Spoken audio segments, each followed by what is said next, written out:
Everybody, and welcome back to our latest live stream. We have not been live in over 2 months, believe it or not, and we are going to be doing a severe weather and winter storm update in today's live stream, and I do plan on being live tomorrow if the severe weather gets a little bit out of hand. Before we get too far into this, make sure to like the stream and subscribe, and we'll be going through a very detailed breakdown in this live stream on the severe weather potential for tomorrow. In addition to that, we'll be talking a little bit more about that winter storm that's expected in the Northeast as we go into Sunday. And again, it feels crazy, but yes, we are again live for the first time in literally over 2 months. It's been a long time since we've been live. Obviously, it's been pretty quiet overall here across the United States. We haven't really seen a whole lot of activity.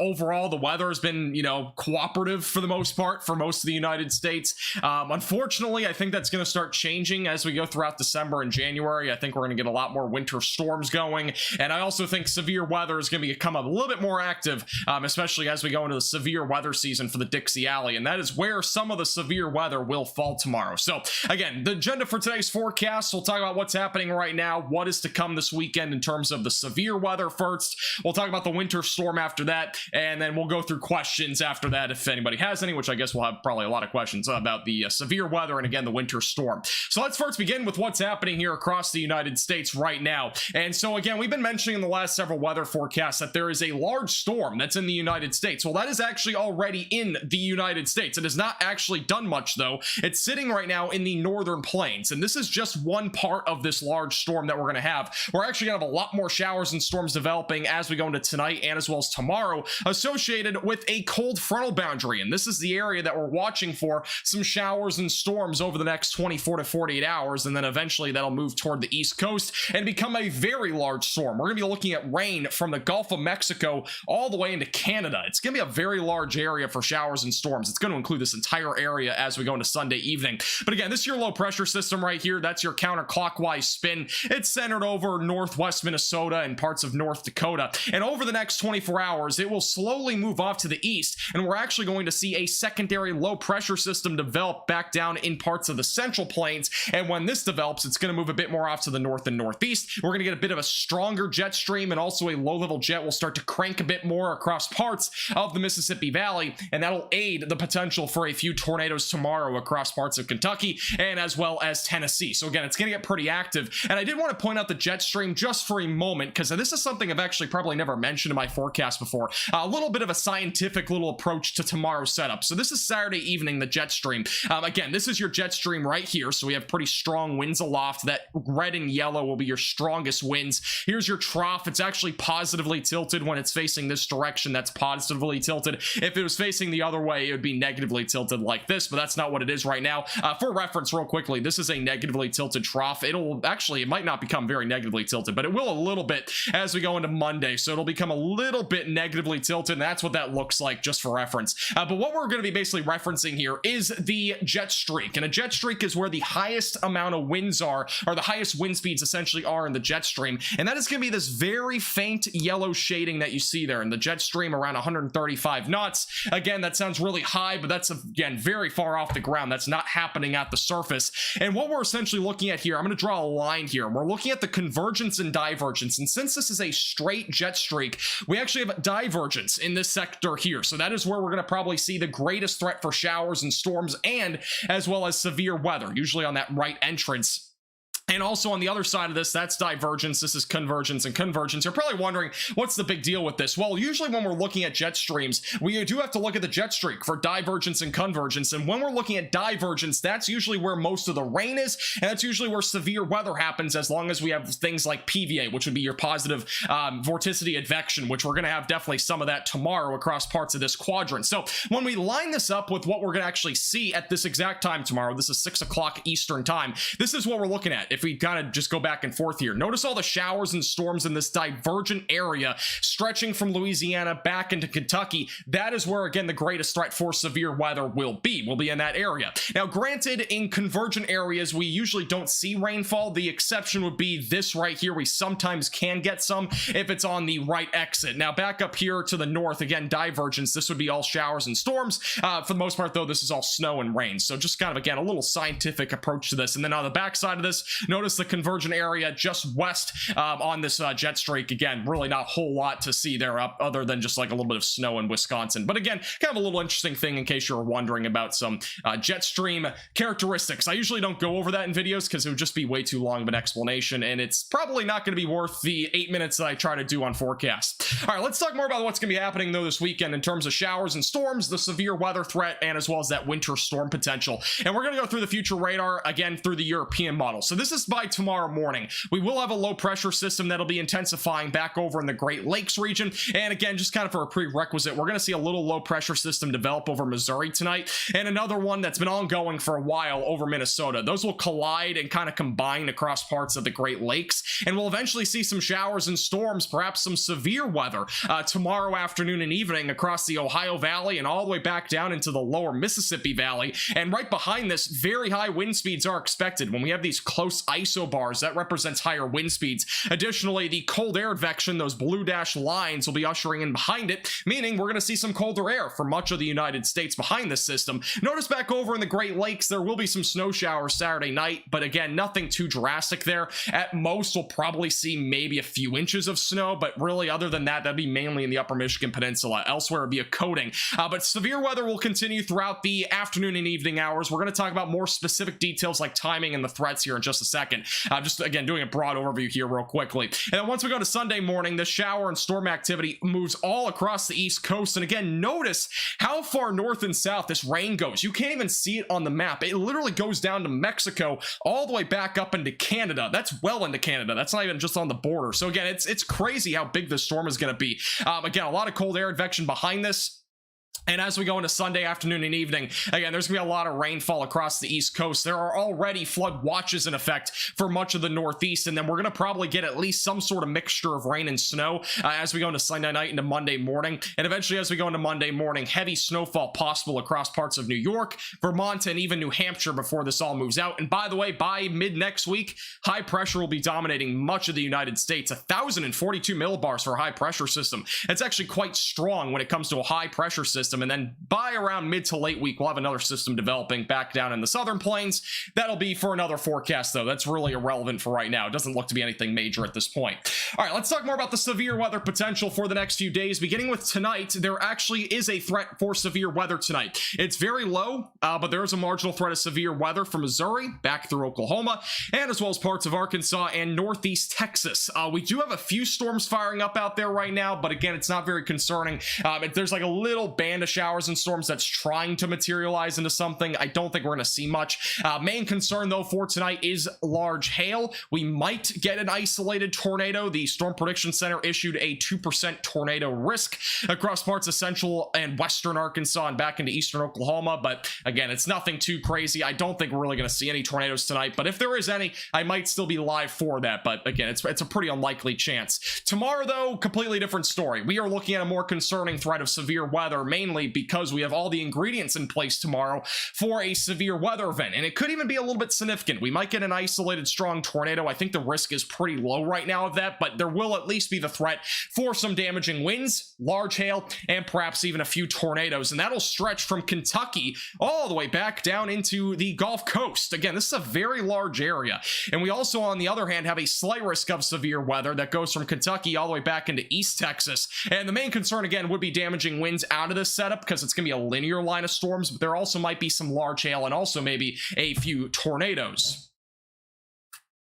And by the way, this is the tornado risk for tomorrow. The Storm Prediction Center has issued a 5% risk across this area. I wouldn't be shocked if we saw the 5% actually go a little bit further up here to the north. I think we'll probably see it across this pretty large area, but I wouldn't be surprised if this does get extended a little bit further up to the north in Kentucky. The latest update at about 11 or 12:30 Eastern time today, they actually did move that 5% region up into Kentucky. It was not there earlier today, but that has been upgraded earlier today. That's what ended up happening. Again, will there be a 10% chance? I know a few people are probably going to ask this. Is there going to be like a 10% tornado probability? I am reluctant to say that there will be, just because of the fact that this will be a linear line of storms, and I don't think this is a very primed tornado setup with a linear line of storms. If there were more discrete supercells, I think there would definitely be a better chance, and I'll show you a bit more of those details here in just a second. Here's the threat for severe weather weather as we go into Sunday. For right now, there's a marginal threat of severe weather across much of the East Coast, stretching from Virginia back into Florida. Not really going to talk about much on that because I don't think it'll be very concerning overall for a threat. All right, here's tonight for the timing. We're really not looking at much. If there is to be any severe weather, again, it would be right in here. There is a little band of showers and storms that developed. I don't think anything is severe right now. You can correct me if I'm wrong. I don't think there is anything. Let me just double check.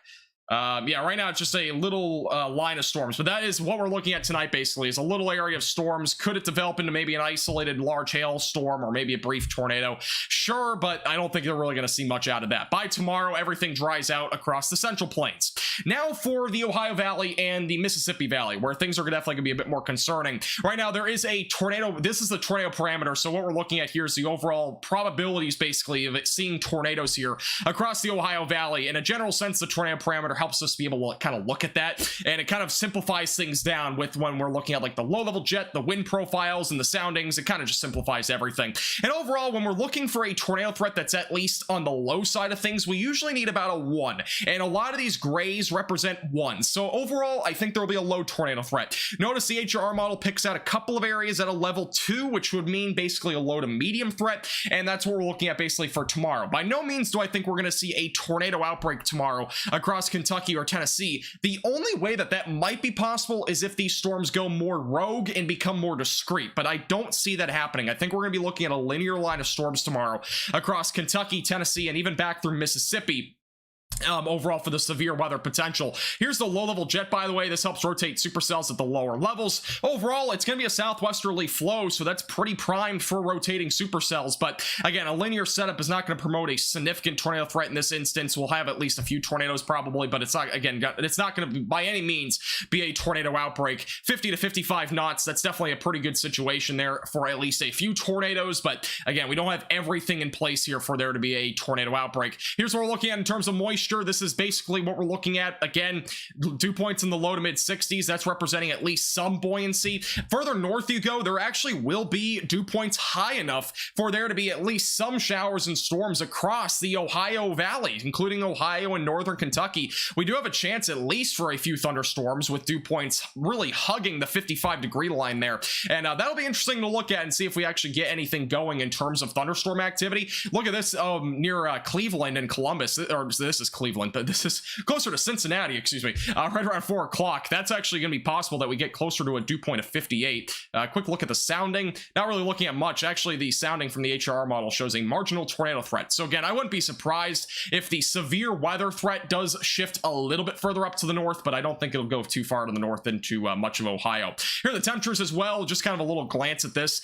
Bit of an interesting setup here since we are in December. Usually it's colder the further north you go, and with these setups that we're looking at in this particular setup, the temperatures will be in the mid to upper 50s all the way from Kentucky back into Ohio. So there will still be a chance for thunderstorms, but overall not the most favorable environment. Dew points in the temperatures, excuse me, in the mid 50s aren't the most favorable for that sort of instance. All right, let's talk more about the timing. We're going to begin with the areas in the Ohio Valley, so including areas like Kentucky and as well as Tennessee. And this is what we're looking at during the morning. Mostly showers, maybe a few isolated thunderstorms. It's, again, nothing too crazy or out of the ordinary.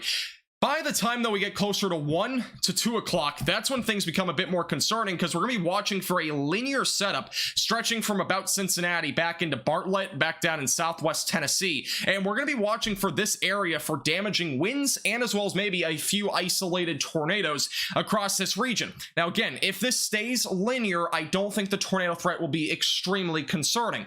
However, if we see this become a bit more of a semi-discrete setup where a couple of these storms get a little bit rogue, we might see a bit more tornadic activity with this particular setup. By the time we get closer to 3 to 4 o'clock, storms are moving through Louisville and Elizabethtown and as well as back through Clarksville and Jackson. By 5 to 6 o'clock, storms moving off to the east towards Somerset and as well as Lexington, Fayette. And notice over here, we'll have a couple of storms still ongoing by this point, even by 6 p.m., even though it's about sunset. Storms will still be able to produce some severe weather even around 6 p.m. tomorrow night. But by the time we get closer to 8 to 9 o'clock, I think the severe weather threat will dwindle, mainly due to the fact daylight heating is gone and overall the storm setup is going to become a lot more, it's still going to stay linear, but we're actually going to have a couple of clusters of storms most likely, and that'll kind of limit the energy overall. So there will still be at least some damaging winds, but I don't think it'll be too much in terms of a tornado risk or hail threat after about 8 to 9 o'clock tomorrow night. This is back down to Mississippi and Alabama. Again, we'll be looking at some showers and storms even across northern Mississippi and Alabama during the afternoon. Again, not too concerned about this area. There might be a bit more semi-discrete supercell activity here in comparison to areas back up in Kentucky and as well as Tennessee, and that could lead to maybe an isolated tornado or two. This would be my area to watch for, so back into central and western Mississippi for maybe an isolated tornado or two. Again, not really too concerned about this, but definitely have a tornado action plan in place just in case. And by the way, if you need a weather radio, there's a link at the top of the description if you want to get one on Amazon. And then back around 9 to 10 o'clock, storms continue to move toward Birmingham and as well as back through Huntsville, Alabama. Overall, by that point, mainly an isolated damaging wind threat, maybe a brief tornado remaining, but I don't think we'll see much more beyond that. Here's the widespread view of things. Again, showers and storms will fire up during the afternoon. We'll have some storm activity most likely in Ohio. Most of this will not be severe and most of it won't even be strong, but we might get some small hail with the strongest storms back up in parts of central and northern Ohio with how cold it'll be. Right on the border there of Ohio and Kentucky, I don't think we're gonna have a super organized setup there for severe weather, but I wouldn't be surprised if that marginal threat goes a little bit further up to the north into Ohio by tomorrow morning. And also, we'll be talking about the winter storm here in just a second. Let me take a quick breather. Hope everybody's doing well, by the way. Welcome on into the stream. This is, again, our first live stream in quite a while. And I'll be answering questions, by the way, here in just a few minutes. All right. Let's go into the winter storm potential for the next few days. And again, we do have winter storm watches that have been issued into parts of Vermont and as well as New York. Winter weather advisories ongoing in the northern plains. That is what's happening right now, as there is some snowfall up there. Here's the future radar across the East Coast for going into Sunday night. We'll have a little bit of a mix of rain and snow stretching from North Carolina and Tennessee back into parts of Pennsylvania and New York.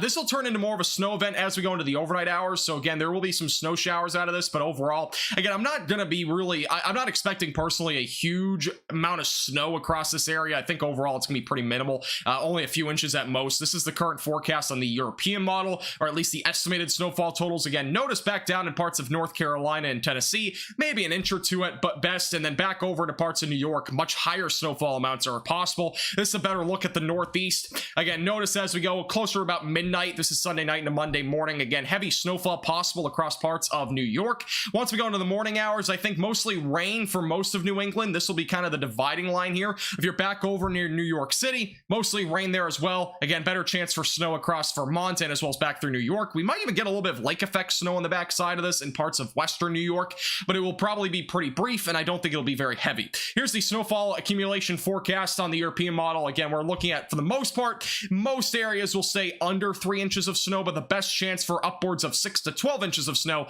will be across much of central and northern New York and even parts of northern New England, including Vermont and as well as even maybe upstate New Hampshire. It's not really called upstate New Hampshire, but northern New Hampshire on the other hand. All right, here's what we're looking at across the Midwest in terms of snowfall tomorrow. We'll be looking at a little bit of snow across mainly Minnesota. There might be some isolated snow showers near Chicago by tomorrow evening. Again, it won't be anything too crazy, just some flurries. And then once we go into Sunday morning, a little bit more snowfall across the Michigan area, maybe a little bit of lake effect snow during the lunchtime hours on Sunday. But again, I don't think we'll see anything too crazy out of that. In terms of snowfall accumulation, the NAM3K model indicating at least maybe a coating to an inch of snow across Michigan. But again, nothing too out of the ordinary there. It's going to be pretty minimal activity. And even across Minnesota, pretty minimal stuff. 0 to 1 inches of snow in those areas. By the way, there might be some blizzard-like conditions as we go into Monday across New York. Some blowing snow is possible. Wind gusts might get upwards of 40 miles per hour. Notice there's a chance that wind gusts get as high as 60 to 70 miles per hour in southern New England as we go into Monday morning. Crazy stuff there. Make sure you're staying safe. There will definitely be some power outages there. Luckily, this, though, will not be like in a situation where we have a lot of snow on the ground. There won't be any at all because it's going to be all rain. So luckily, there won't be any blizzard-like conditions, but there might be some power outages in those areas after basically this event is all said and done. All right, let's get to some questions. Again, I hope everybody's doing well this evening. It has been a very busy last several months, obviously. Again, I haven't been live in almost I haven't been live in two months and 6 days. Literally last time we went live was October 2nd. So it's been a while and I'm glad to be back. And I am planning again on being live tomorrow. So make sure you're subscribed to the channel. Make sure you have the bell icon clicked so you're notified with the latest. Again, clicking the bell icon down below will give you the notification that we are live. So that is the plan. What's the best weather radio for under $30? That's a great question. Midland radios are usually pretty good. Let me see if I can. I think Midland has one under $30, but maybe not. Let me check real quick. If you go back to my video today that I just uploaded today, I'm pretty sure I also tagged a product on that video. The weather radio on there, I'm pretty sure, yeah, it's $19.79, so under $20. If you want to go back to my video from today, if you just go to my YouTube channel and click on that, there's a weather radio that was $19.79 on that video. I'm gonna throw that out there. But yeah, I think the Midland weather radio, I'm pretty sure was $29.99 the other week, but must have gone up. Let me pull up Radar Omega. I want to go on here. It's a bit more interactive. Those that have questions. By the way, we've actually been making some changes real quickly. This is the area of storms, by the way, that's ongoing. By the way, the time is not 9:51 p.m. I have that on Eastern Standard Time. Well, it technically is over there, but this is what we're looking at for the showers and storms across areas in southeast Oklahoma. So again, isolated severe weather is possible there tonight. Isolated large hail and maybe an isolated tornado as well. Again, here's the risk for tomorrow, so better look at it on here. Actually, by the way, that's not 9:51 p.m. Eastern time. That's actually before we changed the clocks. That's the last time I changed that clock. That's actually kind of crazy. So I will have to change the clock back an extra hour. Let me see if I can do that real quick. It might take a second.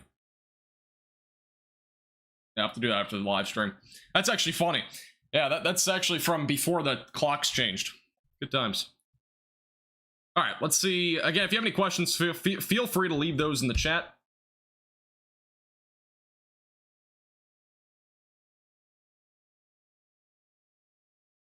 It seems like supercells will fire up ahead of the line. Do you think that'll happen? I honestly don't think we're going to see much of that. Let me go back to... here. And let's go to the tab that I had open. Where did it go?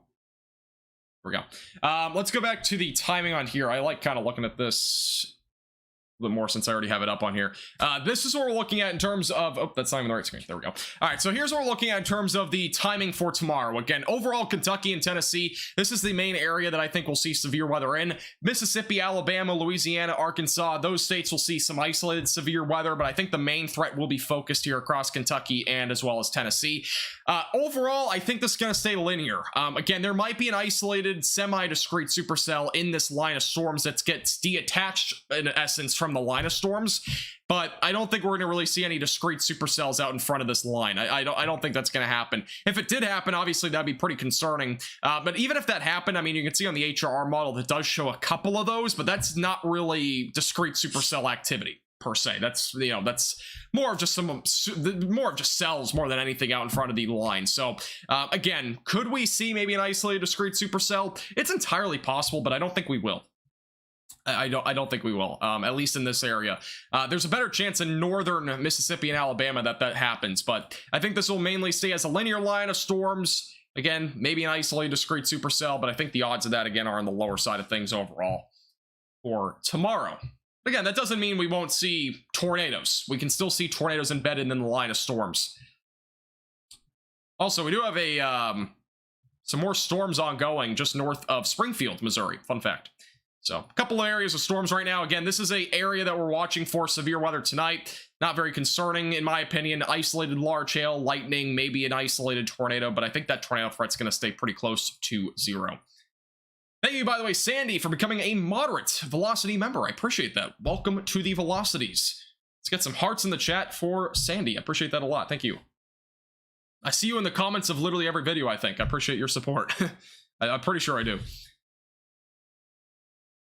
No problem, pizza. Yeah, I mean, Nashville, again, I think there will be some storm activity there for sure in terms of, you know, some storms in general, but there's definitely a good chance that there will be severe storms in your, you know, vicinity, but I don't think we'll see many discrete cells even that far down to the south.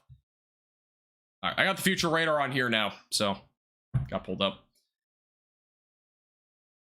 Yes, I will show Arkansas because I've actually not shown Arkansas. So right now there's a slight risk of severe weather. I don't think we're going to see anything too crazy in Arkansas, honestly. I think most of this will be ordinary storm activity, maybe an isolated strong storm in the morning, but this is overnight tonight, so notice by about 5 in the morning, some showers, maybe a few isolated thunderstorms across this area. By the time we get closer to 7 and 8 in the morning, most storms are in eastern Arkansas. By the afternoon, maybe an isolated storm here that becomes strong or severe near Pine Bluff, but again, I'm not very confident that we're going to see really any crazy severe weather here. If we are going to see anything in terms of maybe some significant storms, it would probably be right in here, so very far eastern Arkansas, right along that cold frontal boundary. But elsewhere, I don't think we're going to really see anything in Arkansas. Obviously, keep this in mind. There is a threat for a couple of storms to be severe tonight, and here's the live radar, but again, this activity overall has not been anything too crazy thus far. Maybe some gusty winds on the leading edge of this. The velocity showing some gusty winds. Not really seeing a whole lot of rotation there, though. That's a pretty far away radar site. But yeah, not really much there. So that's something to watch for tonight. That's what we're looking at in terms of timing. Obviously, this will be something to watch for through the overnight hours, but it's going to be a very isolated, severe weather threat overall.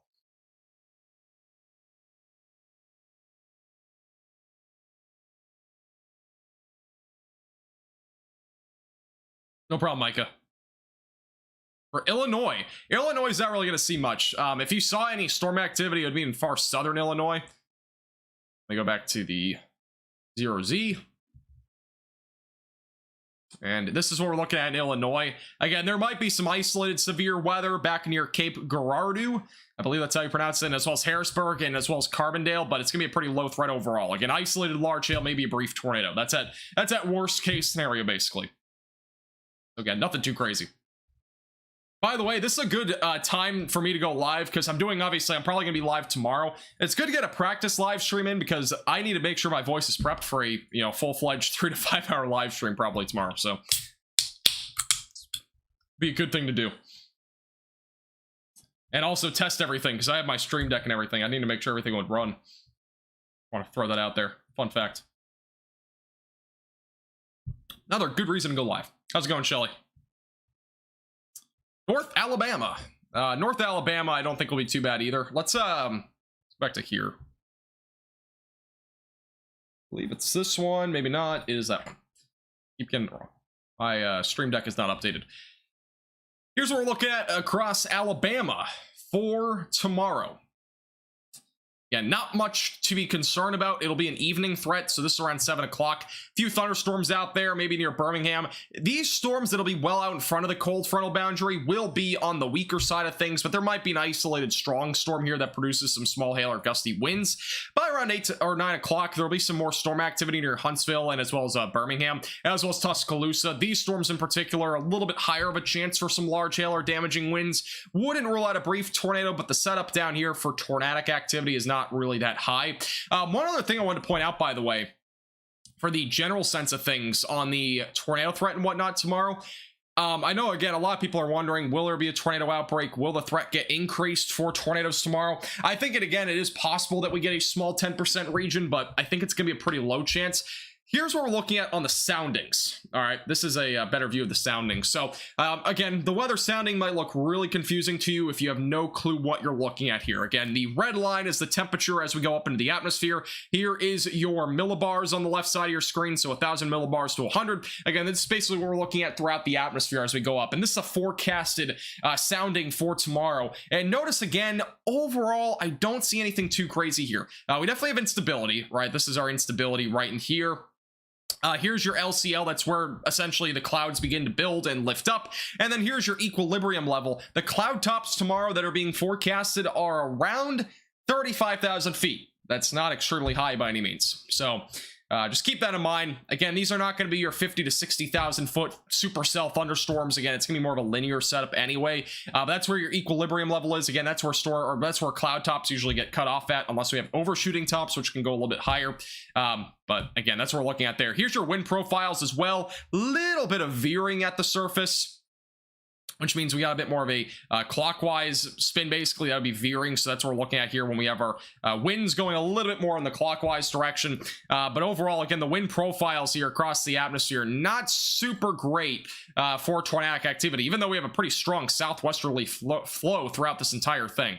But again, I don't think it's a super primed tornado setup tomorrow. I do think, again, we'll probably see at least a few tornadoes, but I think a lot of them will be on the briefer side of things. Maybe an isolated tornado that's a little bit longer, maybe a bit stronger, close to an EF2 is not out of the question, but I do think that threat is going to be on the lower side of things overall. Yeah, this is a good time for me to practice because my stream deck is not updated. I have to fix that. All right. What about Texas? Texas won't really see much. And honestly, I think the risk of severe weather can probably get removed from most of Texas. This is the timing again tomorrow. Let me overlap it with the severe weather threat, just kind of for reference. This is what we're looking at tomorrow around 11 in the morning. This is by about 2 o'clock. Again, notice really nothing in Texas. I think that the storms overall will be primarily focused further up to the north. I kind of feel like the risk area right now is a bit outdated in my opinion. I don't think it's really in line for what it should be. Just kind of my thinking at least, because this low pressure system initially was forecasted to really be more down here, if not even a little bit more closer to, like, you know, Michigan. It's now forecasted to be way up here, which is pulling moisture pretty far up to the north, and also warmer weather is obviously going to be up here further to the north as well. So I think the severe weather potential in the next update could easily shift a bit further up, like into here. So that's at least what I think. There might be an isolated storm or two, perhaps east of DFW, going closer to like 7 to 8 o'clock, but it would depend on the cap. And since this area of storms will be just so far up to the east and north, and that low pressure system being all the way back up into Canada, overall, I don't think we're going to see anything that crazy near DFW. I think the cap will hold there in the North Texas region, and as well as for most of East Texas. This would be the best chance, though, for any severe weather would be down here. It would probably be during the early to mid-afternoon hours instead of like 11 p.m., for example, even though that's not out of the question. If we go back, I think the HR model from 12Z showed it. This is 12 hours ago. Let me see if it actually showed the storm activity here in Texas. I'm not sure if it did. Might have been an earlier scan. All right, here's 3 p.m. Let's go ahead a little bit here on the time. This is 3 p.m. tomorrow. And yeah, that actually doesn't even show on this one. The HR model at one point did show the storm activity back near Dallas, but it's not anymore. So I think the main threat will be focused a bit further up to the north. If I were to redraw this entire thing, which again, it probably, I think there will be some changes to the outlook a little bit tomorrow. Here's the time guide at like 5 p.m., for example. I do think the marginal threat goes a little bit further up to the north here, right? And this will be your threat region, so this would be marginal or slight. So again, either one, possibly a low end enhanced risk somewhere, but I think it's gonna be a pretty low chance. The reason why the marginal threat would stay in this area would be because of the storms that we're gonna see overnight tonight near Little Rock. So that will probably stay, and then I think it will probably get cut off down here or something like that. And then the slight risk of severe weather will probably shift a little bit more into like here. So I don't think Shreveport will be in that tomorrow, but again, things could easily change. It's just kind of what I think will probably end up happening. It's not a huge change by any means. And again, if there were to be some sort of enhanced risk of severe weather, which again, I'm pretty reluctant to say that'll actually happen, it would be somewhere in here. I don't think we're going to see that, but it's entirely possible. It's on the lower side of things. Thank you, Key, by the way, for the $5 super chat. I appreciate your support. Thank you very much. I appreciate you being with the channel for super long. I appreciate your support. And also thank you, Cecilia, for becoming a moderate Velocity member. Welcome back, and I appreciate your support. Thank you. 2 new members tonight. Or actually 3. Did I miss another member? There's 3 new members on here. Must have missed one. Doesn't say anything on here, though. Any word on Arkansas? Again, if you're in Arkansas, I think the main concern will be tonight, like overnight tonight, and as well as going into tomorrow during the early afternoon hours. And that threat during the early afternoon will be right into here. I don't think we're going to see much more back to the west. Here's the storms that are out there right now. Let's go to the live radar. Again, there are some storms right now in eastern Arkansas. These will be moving, or sorry, eastern Oklahoma. These will be moving into western Arkansas over the next couple of hours. Maybe an isolated large hailstorm, perhaps maybe even an isolated tornado. But I think that threat again tonight will stay pretty low. You're almost at the 12-month badge? That's actually pretty lit. I don't know, let me check real quick. do want to check to see. The longest tenured member, I believe, is, I think, at the 18-month badge. Let me just double check. No, actually, there's a 2-year badge, not a 18-month. Sandy is still the longest tenured member on the channel at 22 months. Only 2 months away from the 2-year badge. That's actually kind of crazy. Thank you, VR, as well, for becoming a minimum Velocity member. I appreciate that a lot. Thank you. Appreciate your support. Welcome to Velocities. System Hearts in the chat, by the way, for Cecilia, and also, as well as VR for becoming members, so I appreciate it.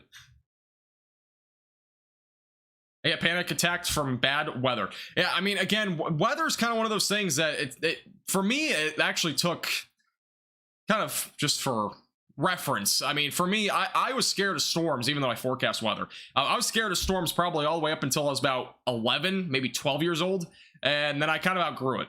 Now, I don't know how old you are. Sometimes it's not something you can outgrow. Sometimes it's just something that is still in your head. Potentially, you experienced a tornado in the past at some point, and that, kind of, gets you kind of emotional maybe, or just kind of makes you nervous, or even maybe you just watch it on TV and you see it. I mean, it's kind of one of those things that looks really scary, but again, the amount of people that see tornadoes or severe weather in their lifetime, I mean, there's a good chance you'll at least see some sort of damaging wind event or hail event, depending on where you are in the United States in your lifetime, but tornadoes are not that common. They're just not. I mean, they sound common since we have, like, we've had years where there's upwards of 1,800 tornadoes in a year, but, like, again, it's not something that is going to always happen in your location. When you think about it, let's just say there's 2,000 tornadoes in a given year, that's not going to cover that much of the United States. That's covering a very, very, very small percentage. So,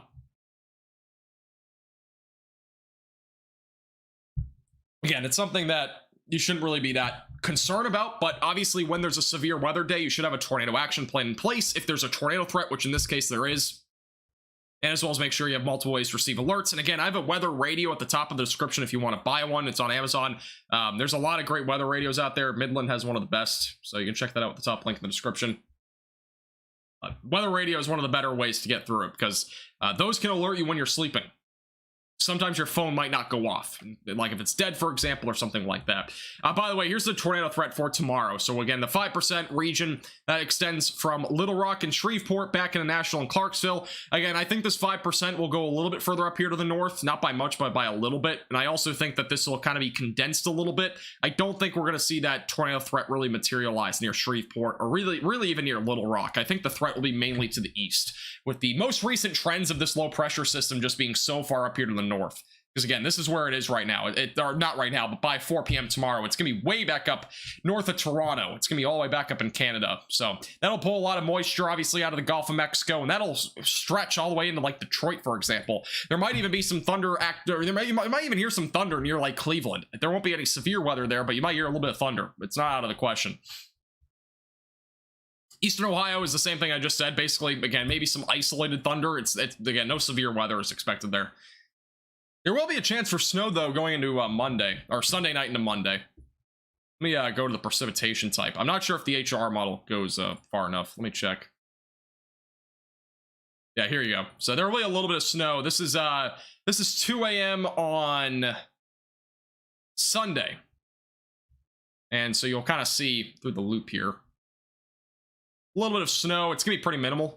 But a little bit of snow on the backside of this low pressure system. Again, here's your low. The low pressure system is going to be way back up here to the north for reference. But notice again, the snow that's coming off the lakes. We'll have a little bit of lake effect snow during the morning in parts of Michigan. And then as we go into Sunday afternoon, there will be a little bit more snow activity in Ohio. It'll ramp up more across parts of Pennsylvania and whatnot. But again, it's not going to be anything too, like, major. But there will be a little bit of snow going into Sunday. Is anybody excited for snow, by the way? I know a lot of people have not seen snow yet this winter. Kind of curious to see how many people have actually seen snow. I made a poll earlier today about how many people have seen snow. Let me check, see what that number's at right now.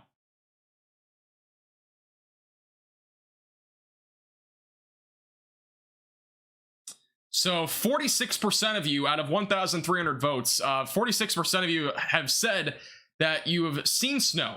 And then 54% said they have not seen snow. So that's actually a percentage that's a bit higher than I expected, to be honest with you. I thought that would be a lower percentage.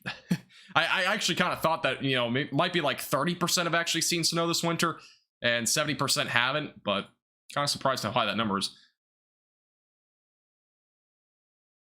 The whole state shuts down in Alabama. Yeah, I mean, if you're in North Texas, the entire area will shut down until there's not a single flake of snow on the grass. It's pretty incredible. Ice is obviously much worse, though. That's definitely for sure. By the way, here's the snow this winter, just for reference. Let me go back to here. This is the snow so far this winter. So this is from September 30th. And notice again, there's been a lot of snow overall in the United States. It's actually been pretty far down to the south here. We actually had some snow in Oklahoma a couple weeks back. This is covering a good 30. I mean, this is covering almost half the country, to be honest. A lot of these areas, though, are more rural. I mean, we're talking about like mountainous region in California. That's very rural. New England's not rural by any means. Depends on where you are, but northern New England's a bit more rural. So it's interesting. But that's what we've seen in terms of snow this winter. Again, 46% of you said you've seen snow this winter. That doesn't obviously include, I mean, that does include flurries, even if you've seen one single snowflake, which I know in North Texas, there was a few snowflakes, I think about a week back, maybe 2 weeks back. So, yeah.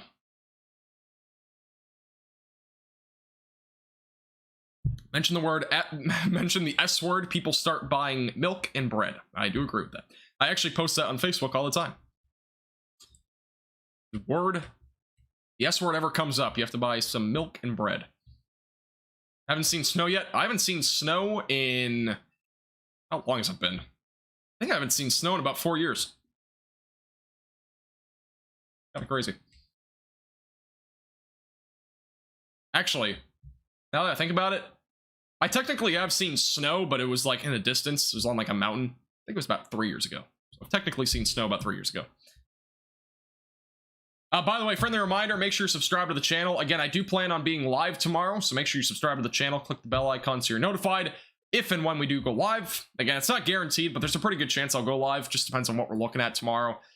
In terms of activity, we should have Storm Chaser Connor Croft with us, by the way, for tomorrow's live stream. So that's the plan. Again, that's if we go live, which I'd say there's like an 80% chance we'll go live. I have finals still, actually, believe it or not. I still have 3 final exams. Sunday, Monday, Tuesday. Good times. So the live stream might have to be cut short a little bit, depending on how long it goes. I don't think this will be a super long event, though. I mean, again, if we go back to the timing here, we gotta go back to here. Go back to the timing. This is the timing. So, I mean, if we go live again tomorrow, the start time will probably be around 1 to 2 o'clock. This is what we're looking at, 1. So this will be your storm activity beginning to ramp up from Kentucky back into Tennessee. Maybe even a couple of isolated severe storms back up near Cincinnati. The large hail threat, I think, would be the main thing, but that would be like isolated 1-inch hail. By 2 to 3 o'clock, storms moving toward Elizabethtown, Bowling Green, Nashville, Columbia. By 4 to 5 o'clock, storms moving through Elizabethtown, Bowling Green, Nashville, Columbia. And then eventually by 6 to 7 o'clock, those storms officially roll through Nashville and Columbia. And then as we go closer to 8 o'clock, the storms are moving closer to areas like Somerset and Knoxville.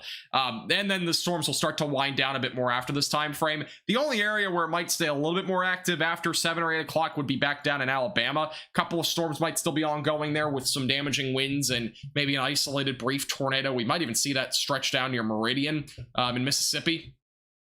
But by no means do I think this will be like an overnight threat. There might still be some isolated storms near Georgia overnight that are maybe very minimally severe. But again, I'm not foreseeing a huge severe weather event overnight. So if we go live tomorrow, the time frame would be sometime between 2 and 8 p.m. I don't think it'll be the full 6 hours. I think that 2 to 6 p.m. would probably be the time frame, again, if we go live. That's just kind of an estimate. But this is by no means going to be a tornado outbreak or anything like that.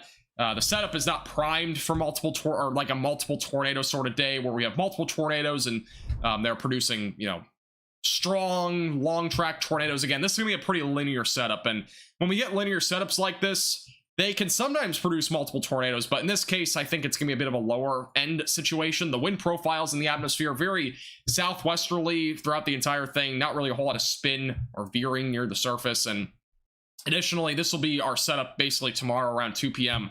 Again, it's more linear. We really don't have a whole lot of discrete activity here. If we zoom in a little bit, you might see like maybe an isolated semi-discrete cell attached to the line, but that'd be about it. So I think the tornado threat stays a little bit lower than the damaging wind threat's a little bit higher. I would not be shocked if there was a 30% damaging wind threat, but I think that's stretching it a little bit. I don't think we're going to see an enhanced risk, but again, it's not out of the question. By the way, thank you, Killjoy Army, for becoming a moderate Velocity member. I appreciate that. Welcome to Velocities. Thank you, thank you. We have 5 new members today. I appreciate everybody becoming a member. Welcome. Did some hearts in the chat for Killjoy Army. I appreciate that a lot.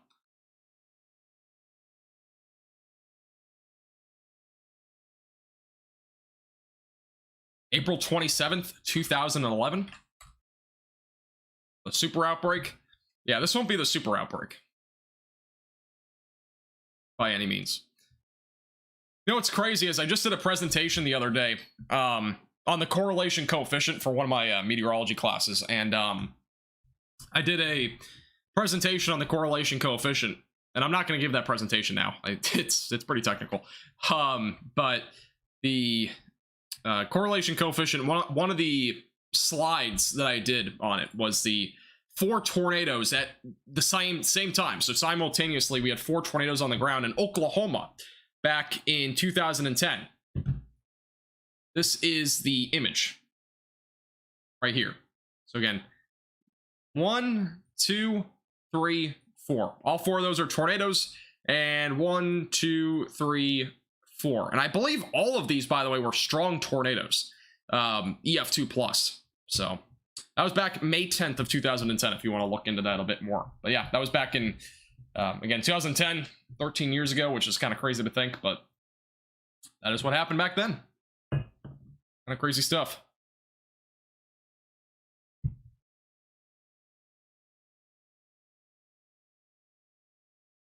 I'm waiting for more snow in Michigan. Yeah, I'm waiting for more snow in Florida. It'd be nice to have some down here. Any snow for Chicago for this storm? There will be some snow, but it's going to be pretty minimal. Let me go back to here again. Let's go to the snow. I talked about this briefly earlier. Again, it was brief. It's not really much to talk about, to be honest. It's very minimal. This one we're looking at, though, going into like Saturday night to Sunday morning. Maybe a passing flurry near like 9 p.m. on Saturday. But that would be about it. Here's the HRR model. Haven't looked at this yet for the snow, but this is just another perspective. The HRR model barely even puts anything there, and this is closer to like 6 o'clock. Maybe a passing shower. If it gets cold enough, there might be a couple of snowflakes mixed in there. Here's the sounding on the left side of your screen. Notice the surface temperature is 37, but overall no major temperature inversion. So if there were to be any precipitation, it would be snow mixing with rain, but it's gonna be very light. The dew points are high enough to the point where it would reach the surface. It wouldn't probably accumulate though, but it depends on the timing. The NAM model is showing closer to like 9 to 10 p.m. It'll be cold enough by then. If it happens closer to like 4 to 5 p.m., you won't see anything. Again, we're talking about very minimal stuff there. We're talking about maybe a couple of snowflakes on your vehicle for you to brag to your friends about. That's about it. There will not be much more than that.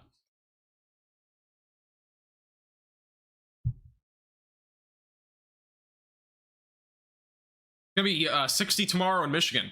Yeah, it's gonna be warm. I mean, again, we're talking about kind of a dynamic setup here. I'm gonna go back to what I was just on.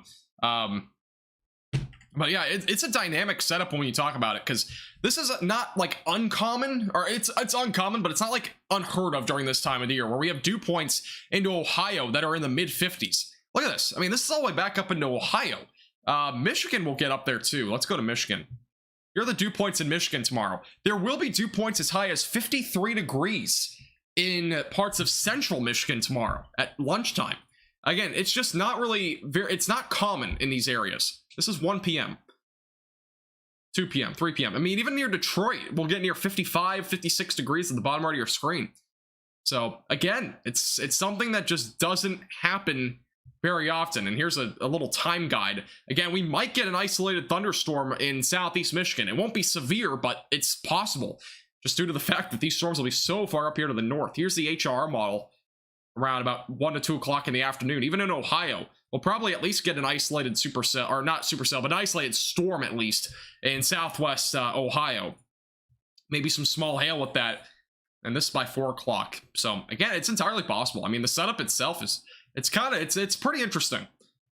This is the temperatures, by the way. So this is the temperatures tomorrow afternoon.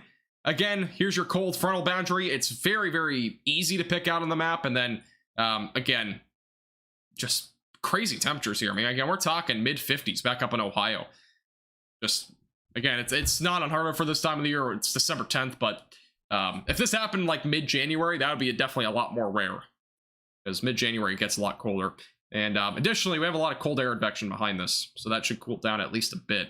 Here's the map. So this is all the cold air advection right here. This is by Sunday night. So all this cold air advection, that's the dashed blue lines here. So cold air advection diving down into parts of the Ohio Valley, right behind that cold frontal boundary. And again, this storm is going to be huge. I mean, again, it's huge.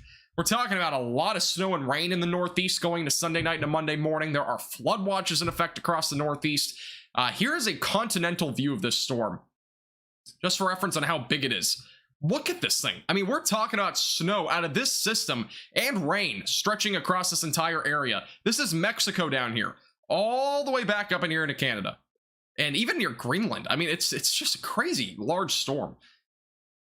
Again, it's just one of the larger storms that I've seen in quite a while. But again, it's not like a massive severe weather event with this thing, even though it's a very large storm. Being a large storm doesn't always mean a whole lot, but it's still crazy to think about for how large it is. Looking how large that is, I mean, again, it's crazy.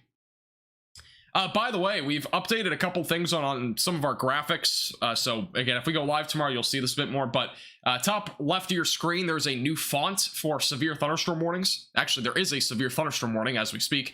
But yeah, this is actually kind of interesting. At the top left of your screen, better font. I think it's much clearer. Before, it was a little bit weirder of a font, and it wasn't nearly as clear. So minor change. I plan on doing more changes to the upper third and stuff. Hopefully by next month. By the way, we do have a severe thunderstorm warning in effect for southeast Oklahoma. Large hail, damaging winds possible, 60-mile-per-hour winds, and quarter-sized hail. Not seeing much rotation on that storm. Not really a whole lot of rotation right now. Very, very minimal rotation, if anything. But again, get away from windows if you're in this warning. It's a pretty small area. It's very rural parts of southeast Oklahoma. So just want to throw that out there. Ironic timing, to say the least, that just kind of popped up on here when I was showcasing that graphic. I wasn't even paying attention to that. All right, let me go back to here. Again, if you have any questions, feel free to plop those in the chat. And again, if you're new here, make sure to subscribe to the channel. Click the bell icon so you're notified with the latest forecasts. And again, we will be probably live tomorrow. So if you need live coverage for tomorrow, make sure to hit the bell icon so you're notified if and when we do go live.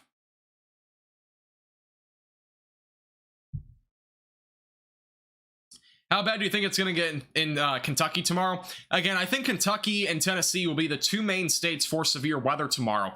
And that'll primarily be focused, I think, across central and western parts of these two states.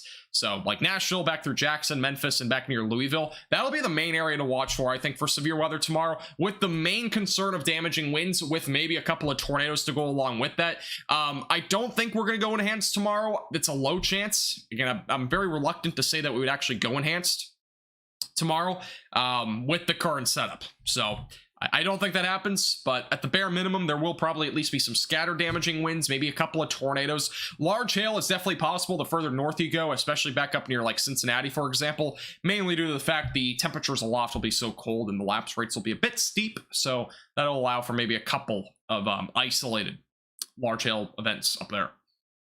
But again, by no means do I think this will be a tornado outbreak. So rest assured, I don't think that'll happen.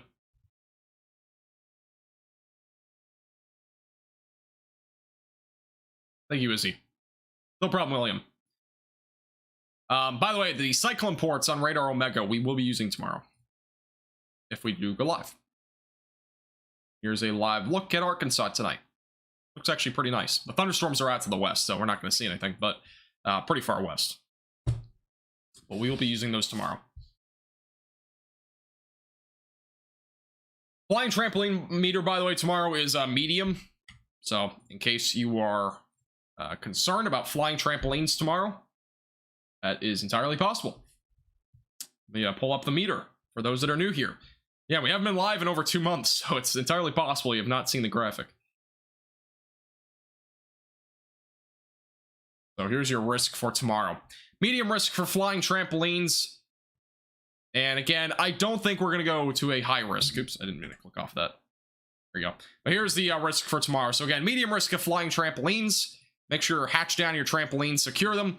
Fun fact, it's the state bird of Texas. Not actually, but it would be kind of funny if it was. This is, again, the medium risk for flying trampolines tomorrow. Hey, thank you, Bonnie, for becoming a minimum velocity member. I appreciate that. Welcome to Velocities. Thank you very much. Appreciate that. Let's hit some hearts in the chat for Bonnie. Get your support. We have 6 new members today, by the way. We are halfway there to our record of most members in a given live stream, which I didn't really expect to get any new members today, but I appreciate you guys supporting the page. By the way, if you become a member, enjoy the bloopers videos. They're from like a year ago, but they're pretty entertaining. New York snowfall totals. I have to go back to the other screen because I already have to pull it up on here. One moment, please. Here are the snowfall totals in the Northeast for this weekend. I don't know exactly where that is, but let me look it up real quick. I don't even know how to pronounce it. Ithaca, is that how you pronounce it? That's south of Syracuse. You'll probably be between 1 to 3 inches of snow. Let's see if any of these long or the short-term computer models show anything. I don't know if they go that far out. They go a little bit far out, but I mean, I would expect somewhere around a coating to 2 inches of snow. I don't think you'll see much more than that, honestly.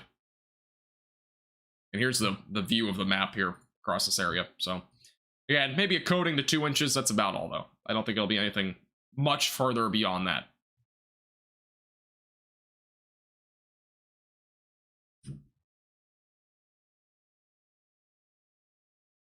Ithaca, thank you. I say something else?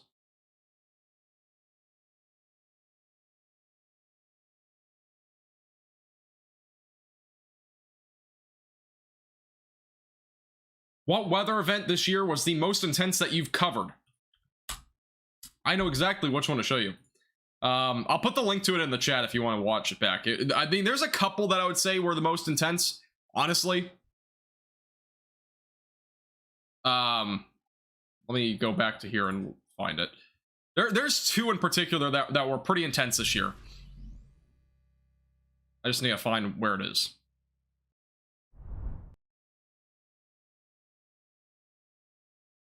This was back in... I should know just purely from the thumbnail, to be honest. Because the thumbnail usually gives me the idea of what it was. This one, all right. This one was actually one of the more viewed live streams we've ever had as well. This was when Vince Walty was with us. I'll post the link in the chat if you want to watch it back. But that live stream in particular, this was when the derecho, or the more intense windbag, it wasn't really a derecho, it was more of a windbag that happened across Iowa, and as well as there being a tornado on the ground at the same time, and Vince was literally in the tornado itself for like 5 to 10 minutes. If you skip, I put timestamps on I put a timestamp on the video so you can see when it exactly happened. It started at like 1 hour and 22 minutes in, but like that was where, that was one of the more intense moments I think I've ever had on a live stream this year. I think the most intense live stream when it comes purely to just the event itself was the tornado event that we had back earlier this year. Not really earlier this year. This is like a few months ago. This is about 4 months ago, I think. This is when we had the Michigan tornadoes. If you recall, we had multiple tornadoes in Michigan, and as well as near Detroit. I will post a link to that one as well. It was about a 5-hour live stream. It was back on August 24th of this year. So that link's in the chat as well if you want to rewatch that one. But that one, we had multiple tornadoes on the ground. We had a PDS tornado in central Michigan. So there was a lot of stuff that happened, for sure. I think that was the most intense one we've covered this year, at least from recent memory. There might have been one earlier this year that was more intense, but yeah, those were definitely the top 2 in terms of intense stuff. Thank you, Joe, for becoming a minimum velocity member as well. I appreciate that a lot. Welcome to the Velocities. Appreciate you becoming a Velocities member. That is 7 new members today. Most in a live stream ever, I think, was 12. That does not include gifted memberships. By the way, severe thunderstorm warning still does continue for southeast Oklahoma. Again, not really the point of this live stream, to be honest, with these storms, but there is going to be an isolated threat for severe weather tonight in those areas. Rolling Fork. I was not live for that one. I mean, I wasn't really live for some of the bigger events, I would say, this year. The largest events that we had this year were back in April and I think late March, if I'm not mistaken, but it was mostly April, I think. And I'm obviously again in college, and it takes a lot of time to be able to do large events like that. And unfortunately, with my schedule during months like March and April and any time before that, basically, it's usually pretty hard to do long live streams. So an event like tomorrow, it's on a Saturday. I have finals coming up, but it's on a Saturday. It's probably only gonna be about like 3 to 4 hours, so it's not super time consuming. But I can't commit to like an 8 to 10 hour live stream during this time of the year, so it's hard to do that. I remember July 27th. Honestly, I don't remember what that one was. Let me look. I don't know if I was live on July 27th. We'll see. There's been a lot of different live streams this year. This is, I think, the most we've ever been live in a single year. It's up there, even though we've not been live literally in a long time. Was it July 26th potentially, or was it July 27th? So I was live on July 26th, but I don't remember what the particular event was here. Let me look. About a 2.5 hour live stream. Had a tornado in Michigan.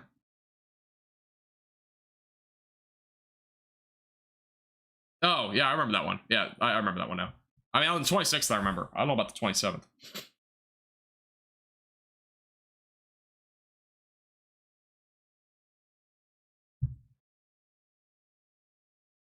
3-31-23 was the 3rd largest tornado outbreak in history. I remember that day. I mean, I wasn't live for the entire event. I was live before the event. Did a couple of update forecasts on that one. I did a couple live streams, and it was actually like before classes. Like I was doing it like in between class periods, which was kind of weird. But yeah, that was definitely interesting. That event was kind of crazy too. I mean, again, we've had some pretty crazy events this year. I would say that this is definitely up there in terms of some of the crazier events. But by the way, there's a new cyclone port back up north of Kansas City. Radar Omega is adding a lot more of these cyclone ports, which is pretty exciting. They're adding more of these. And we have some pretty good ones for tomorrow. Again, if we do go live, we'll have plenty of live cameras to look at, in addition to having Storm Chaser Connor Croft most likely with us, I believe, tomorrow.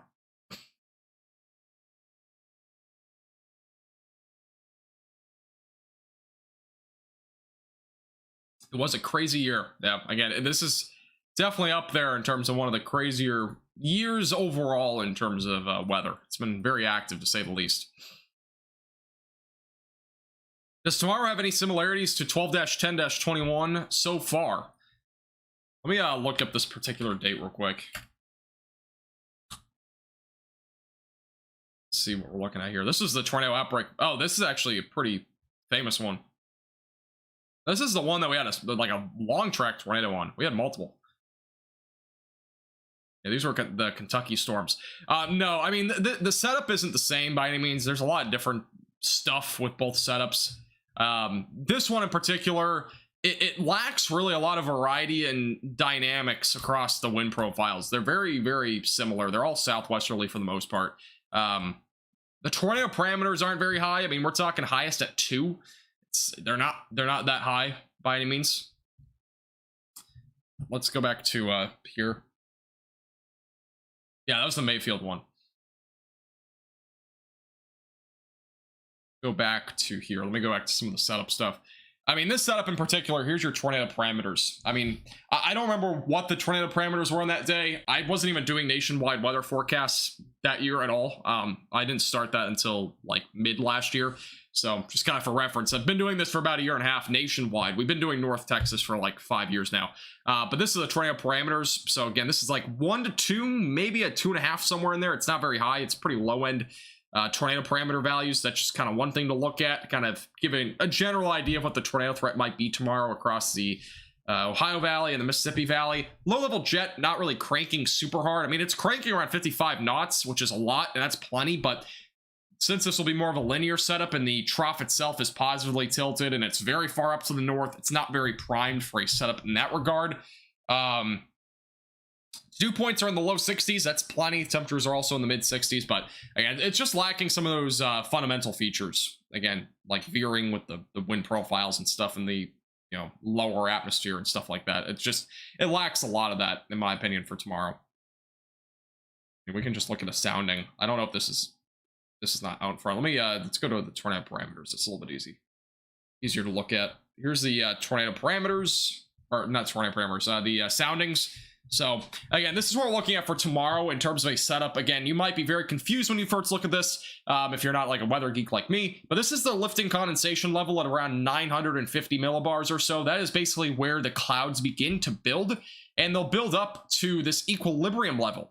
And the equilibrium level is about 250 millibars, otherwise about 10.5 kilometers up in the atmosphere. This is about a 35,000 foot equilibrium level. It's actually not that high. So the cloud tops tomorrow are not going to be super high up, which will kind of prevent the overall supercellular nature of these storms. Good enough instability. The moisture content lacks a little bit here in the 500 to 700 millibar level, at least in this particular sounding. It might not be the same across the board. Wind profiles, again, very minimal veering here at the surface. And overall, pretty, I mean, I wouldn't say these are really high. These are pretty weak winds overall between 700 millibars and below. That's around 50 knots or lower across that entire thing. Or miles per hour, and then further up to the north, technically further up in the atmosphere. I mean, that's where we're looking at higher winds, upwards of 100 plus knots of winds, but that's in the jet stream. But again, it's not a super dynamic setup tomorrow for tornadoes. I think the threat will be lower overall tomorrow than what we've seen, in the past. For example, again, like the Mayfield event. I don't think this is going to compare at all. I think this will be a much lower threat overall. And honestly, I think I've seen a lot of people posting on Twitter and stuff saying 10% tornado risk definitely in play and all this stuff. I mean, it is technically, but I don't think we'll get there. If we do, it'll be a pretty small area, in my opinion, for tomorrow. At least my thinking. Florida only had one hurricane this year. There was only one hurricane, I think, that made landfall in the United States this year. There was a tropical storm in the Northeast. So, how's it going, Ro? Welcome back. Thank you, Guy, by the way, for becoming a Maximum Velocity member. I appreciate that a lot. Thank you so much, Guy. Appreciate your support. Welcome to the Velocities. Let's get some hearts in the chat for Guy for becoming a Maximum Velocity member. That is 8 new members, by the way, in today's live stream. I appreciate you guys a lot.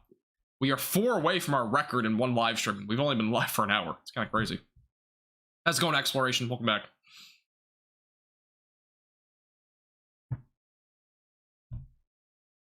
What's happening by Detroit tomorrow? Detroit overall, crazy enough, the dew points are going to be high enough up there for there to be actually some thunderstorm activity. It will not be severe, though. This is the timing. So around 2 o'clock or so, there will be probably an isolated storm in your area. But again, nothing crazy. This is by 3. Some showers, some storms in the early to mid-afternoon hours, but by no means will there be really any severe weather up there. And the thunderstorm thing, the general thunderstorm outline here that the Storm Prediction Center has, I wouldn't be surprised if it actually went like up into here, closer to Detroit. Yeah, maybe a little bit of a stretch, but it's definitely possible. I mean, crazy enough, the dew points and the temperatures all in line for tomorrow up there. Very, very interesting setup. And again, I think the slight risk of severe weather will shift a little bit further up here to the north and maybe a bit further out to the east. I think we'll have that slight risk of severe weather shifting a bit further up to the east in the next outlook. And then the marginal threat of severe weather might go a bit further up to the north. Otherwise, I think it remains pretty similar to what it is now. The only reason why it would still include like western and central Arkansas, we primarily because of the storms that we're seeing right now happening. That'd be more of an overnight threat tonight. So I think there'll be some small shifts. Again, enhanced risk I think is a bit of a stretch, but you never know. We'll see.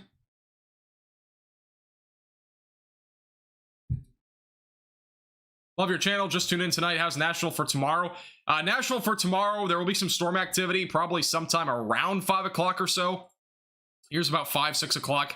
Notice the line of storms pushing through the area. Damaging winds is the main concern, but we also could get maybe an isolated storm that produces some large hail, maybe a brief tornado, but again, it's on the lower side of things in terms of an overall threat. Thank you, by the way, Major Tom, for the $5 super chat. I appreciate your support. Thank you. Get all the support tonight. Also, whoever, I don't know whose name this is, it doesn't tell me the names, but thank you, whoever PM is, for purchasing a Storm Chaser trucker hat on our store at shopmaxvelocity.net. That was off stream about a week ago, but I appreciate you. Not expecting an enhanced risk. I don't think we'll have one, but it's always a chance, depending on what happens. I mean, again, changes could happen overnight. It's entirely possible where there's some things that change overnight. I don't foresee dramatic changes, though. If there are any changes from here on out, I honestly think there'll be lower threats. That's kind of what I'm thinking. So, I mean, if you look back at 24 hours ago with the HRR model, let's go to the other screen here. Go to here. Just kind of for perspective, because I know a lot of you I've been looking at this event over the last 24 hours, probably on Twitter or wherever, or technically X, whatever you want to call it. This is what the HRR model basically spit out the other last night. And this is getting people kind of going a bit. Let me find wherever it went. Was it 00Z or was it 6Z? I can't remember which one it was. It might have been, it was the last one, I think. But the HRR model, this is actually back on Friday. Which one was it? There was one of these runs that showed like a bunch of discrete cells in like Nashville and stuff. Here's a better view of it. This is probably one of them, but it showed more of like a discrete supercell setup here across areas like Tennessee and as well as Kentucky. And that's, again, not even 24 hours ago. I think the 12Z might have shown that as well. This is the 12Z. Kind of shows that as well here. Maybe like a discrete supercell or two here across Tennessee and Alabama, or Tennessee and Kentucky, excuse me. And then here's the most recent run. And again, it shows more of a linear setup starting a bit further out to the west as well. This is by 1 o'clock or so. Again, notice these storms. That'll be the main area to watch for some severe weather. Damaging winds being the main concern. Maybe a few tornadoes as well, but I think the tornado threat stays a bit lower than the damaging wind threat for sure. This is by 3 o'clock. Again, notice near Elizabethtown, Clarksville, back through Jackson, Tennessee. That's where storms are by then. But again, it remains pretty linear overall. This is a linear setup, and usually in linear setups, the tornado threat is much lower and the damaging wind threat is higher. But there could still be a few tornadoes in this setup. Since we do have enough of a low-level jet, the winds will still be cranking in the lower levels enough for there to be rotation and perhaps maybe a couple of tornadoes across Tennessee and Kentucky. Maybe an isolated tornado or two back down in Alabama, Mississippi, maybe even Louisiana and eastern Arkansas. Well, that's what I'm thinking for tomorrow. I think if there's going to be any peak tornado threat tomorrow, it'll be around 4 to 5 o'clock. So that'll be primarily, again, across central parts of Tennessee and Kentucky. Cutoff line will be right about here. This is not included. Ignore that. But yeah, that's what we've been looking at in terms of the peak tornado potential for tomorrow.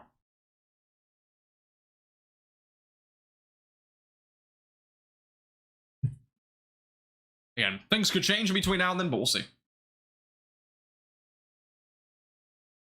Would dew points of 57 be enough for severe weather with a high of 64? It just depends on the ingredients. I mean, it can. Severe weather can happen with that sort of temperature and dew point, but we have to know like the ingredients and whatnot. I don't know exactly what town or city you're talking about, or state, but I mean, if that's the situation down in Tennessee, definitely. I mean, we have the ingredients there. We have the low-level jet, the divergent area of this jet streak. Let me go back to the jet stream real quick. This is kind of a cool little thing I mentioned at the beginning, for those that have been here the entire time. This is back on this. So here's the jet stream tomorrow at 6 p.m. All right. And this is right here a jet streak. All right, here's your jet stream. This is the entire jet stream. The jet streak is basically the maximum amount of winds in a certain area in the jet stream, and that's what we're looking at right here, the yellow shaded that you kind of see there. So what we're going to do here is draw a line. since this is a straight jet streak and it's not curved, this is a kind of a little bit of a curved jet streak, but not really. If there's a curved jet streak, it's a little bit different. But since this is more of a straight jet streak, we're going to draw a little quadrant table here. This is your divergent area. This is your convergent area, divergent and convergent. That goes with any sort of troughing features. And it's a bit of an interesting comparison because when we're looking at down here, divergent usually promotes more of that thunderstorm threat, or at least rain in general. It promotes more of a rain potential in clouds that can cause more of that rising air, which leads to showers and storms. Convergent areas usually have more sinking air, and they don't produce nearly as much in terms of showers and storms. But notice again, the divergent area is basically from Indiana back into parts of the southeast, including basically everywhere that's included in the severe weather potential for tomorrow. That is that entire area. They're in the divergent part of the jet stream. Here's the other divergent part up here. This is where the trough is actually going to be producing some snow showers and rain. Convergent part over here, there is going to be some PVA, which is positive vorticity advection. There will be some of that, so there will be at least some rain in this quadrant, but usually there's a lot less rain, and there's usually more sinking air in convergent quadrants. And then this would be the other quadrant here on the back side of everything. If we compare that exactly to what the future radar is tomorrow at the same exact time, this is, again, lining it up. This is all divergent down here. Notice all the showers and storms. There is a little bit of rain in the convergent side, but there's still some sinking air associated in that quadrant. And then a lot of showers and or a lot of rain and snow, excuse me, back up in parts of like the Great Lakes and then back into Canada. And then notice in the convergent area back here, nothing. Maybe a little bit of snow, but that's all sinking air behind the cold front. So kind of a cool little thing to look at with the jet stream. I know I talk a lot about the jet stream in our forecast, and I didn't mean to put it shit out that long. There we go.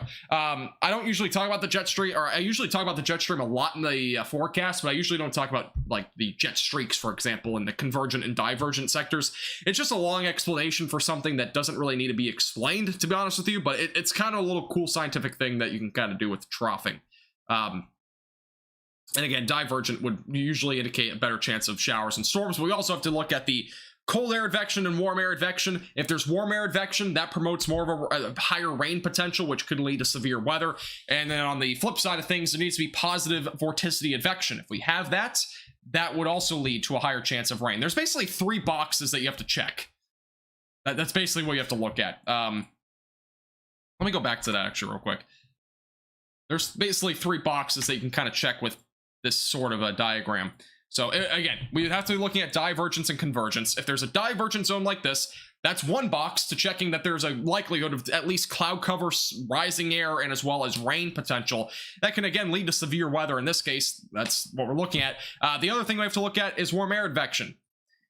I don't have a warm air advection map up on here, but there is warm air advection here across this area. And you can kind of see that also on the ISO, or basically on this map here on the future radar. But that is also something that you can kind of look at, is the warm air advection. If there's warm air advection, which there is in this case, that can be a better chance there for, again, severe weather and showers and storms. The last thing would be the positive vorticity advection. If we have positive vorticity advection, again, there would be a higher chance there of severe weather. So if we have all those 3 boxes checked off, even 2 of the 3, we at least can see some showers and storms out of that.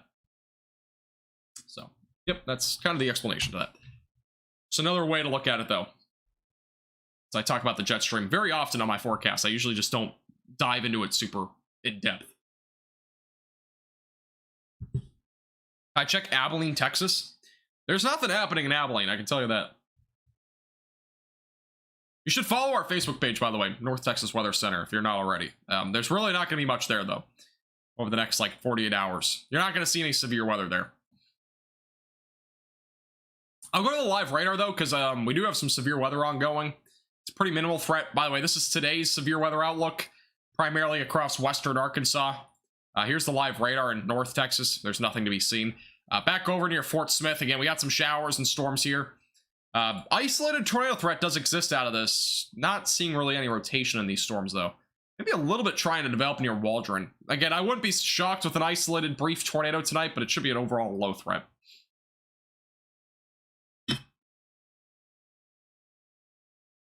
By the way, if you are nervous and you need something to alert you for severe weather threats like this, you can pick up a weather radio. They're pretty affordable, and they can alert you when severe weather is in your area.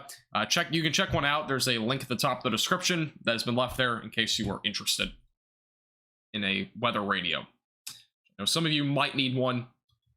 Some of you might prefer not to have one, but it's always a good alternative, especially when your phone might die, or if you're sleeping, for example. It's much better to have a weather radio, in my opinion, over your cell phone.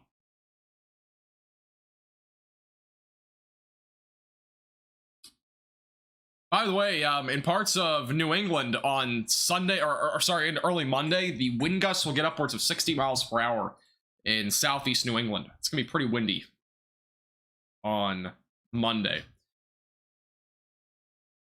By the way, the Storm Prediction Center just issued a mesoscale discussion for the severe weather that's happening right now back over in parts of western Arkansas, increasing risk for hail with the strongest storms. That's the latest. Again, I wouldn't be shocked if we saw an isolated tornado, but I think the threat will stay low tonight in those areas. How's it going, Rose? Welcome back. Think there's gonna be any issues in Florida this weekend? I don't think there'll be any issues. It's just gonna be wet. It's gonna be raining for the most part this weekend. Again, this storm is huge. I mean, I don't think we'll see much like Saturday, but Sunday there's a better chance. Here's Sunday. So again, notice all the rain. Not looking at really any severe weather though, for the most part. If there's any severe weather, it'd be a pretty low-end threat. And that'd be on like northern Florida. Kind of see a little bit of that. It's not much though. Mostly rain over there.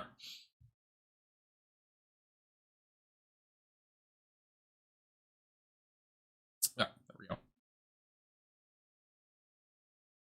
Yeah, if you have any questions, feel free to leave those in the chat. I'll be live here for a little bit longer. If you have any questions. And again, if you're just tuning in for the first time, make sure to subscribe to the channel and click the bell icon so you get notified with the latest live streams and videos. Again, I plan on going live tomorrow, so if you want to be notified for that, you can click the bell icon down below so you're notified if and when I do go live.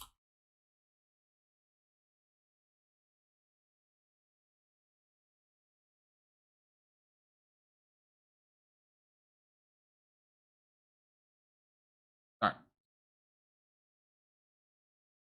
I'm in southeastern Massachusetts. Yeah, you are going to be dealing with the highest wind speeds. Let me actually pull this up real quick. We can go up on to these graphics. Change the screen to that one. Let's go to the wind gusts real quick. I showed this once, I think, in the live stream. We did a whole forecast at the beginning, like we always do. But this is the wind gusts. This is the European model showing the peak wind gusts on Monday morning. Near 70 miles per hour is going to be possible right along southern Rhode Island and perhaps even parts of the Long Island in New York. Go to the NAM model. I think the NAM model goes far out enough for this. I don't 100% know, but we're going to check. Here's the NAM 3K model. The NAM 3K model shows like 80 to 90 miles per hour, so it's showing like a Cat 2 hurricane. I don't think this is going to happen. Just going to be real with you. This is not going to happen. The NAM 3K model usually overdoes it, so that's kind of crazy.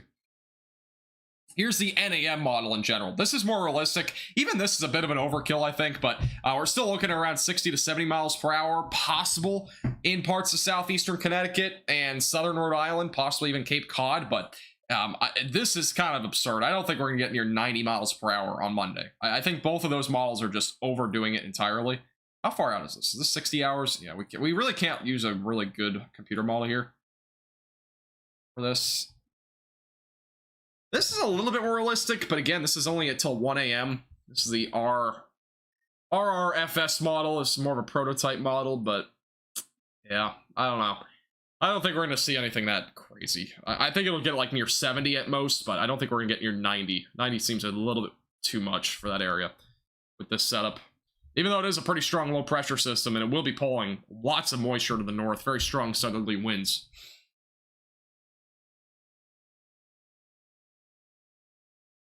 You're hearing lightning.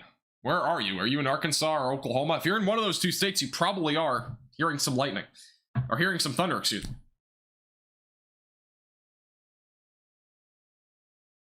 I look at Michigan. I've looked at Michigan. No, I'm kidding. I don't know exactly what you want to know about Michigan. Michigan's not really going to see much other than maybe an isolated storm tomorrow in southeast Michigan, and then some lake effect snow as we go into Sunday. But that'd be about it. And it's going to be like maybe a coating to an inch or two. It's not going to be much. Texarkana receive impacts on Saturday. I don't think we'll see much in Texas on tomorrow. I think we'll have a strong enough cap in place for that to prevent most of these severe weather action. But if storms somehow get over that cap, there might be a couple of storms that go severe in East Texas. But I don't think we're going to see much there tomorrow. Here's the, I'll just do a quick little guide here on the timing. So this is, again, back down in Louisiana, Arkansas. Again, only area that there would be storms in would be down here. Again, that's if the cap holds up, which it should. And then this is by like 6 to 7 o'clock in the evening. Really not much here at all in Texas. And again, I think this marginal threat and the slight risk will push more out to the east, in my opinion. I think the slight risk will extend a bit further up here to the north, perhaps near Lexington. And that will probably be the change that comes out of the next outlook, which the next outlook from the Storm Prediction Center is in 2 hours. Which last night, I don't think they had the outlook out until literally 1 in the morning, Central Time. So it was actually an hour late, I believe, last night. I could be wrong on that. That's at least when I saw it, so fun fact.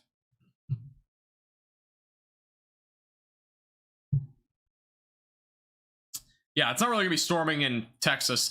The next chance for any big storms, let's go back over to here.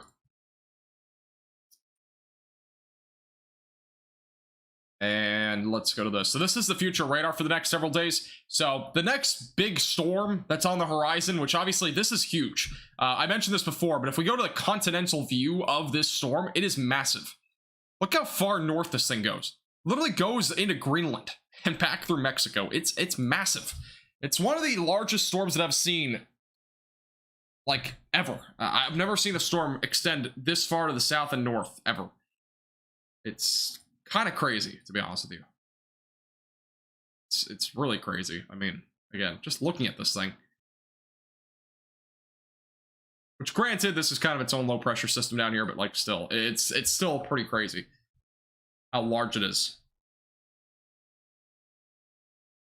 But let's go back to the United States here. This will be our next big storm, which isn't going to be that big, I don't think, but this is by around Thursday of next week, so around the 15th. We might get a little area of low pressure developing down in the southern plains that might bring some showers, maybe some isolated storms, maybe some snow to West Texas, but it doesn't look very big at all. By the way, the European model is going crazy and showing a tropical storm or a hurricane trying to develop as we go into mid-December, which honestly, this probably will not happen. It's just far out. It's popping up on here. Let's go back to the 0Z run and see if that's showing.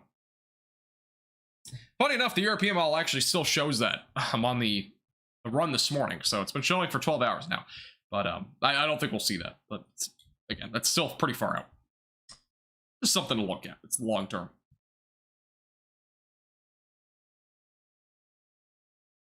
Do I recommend a bunker for Detroit?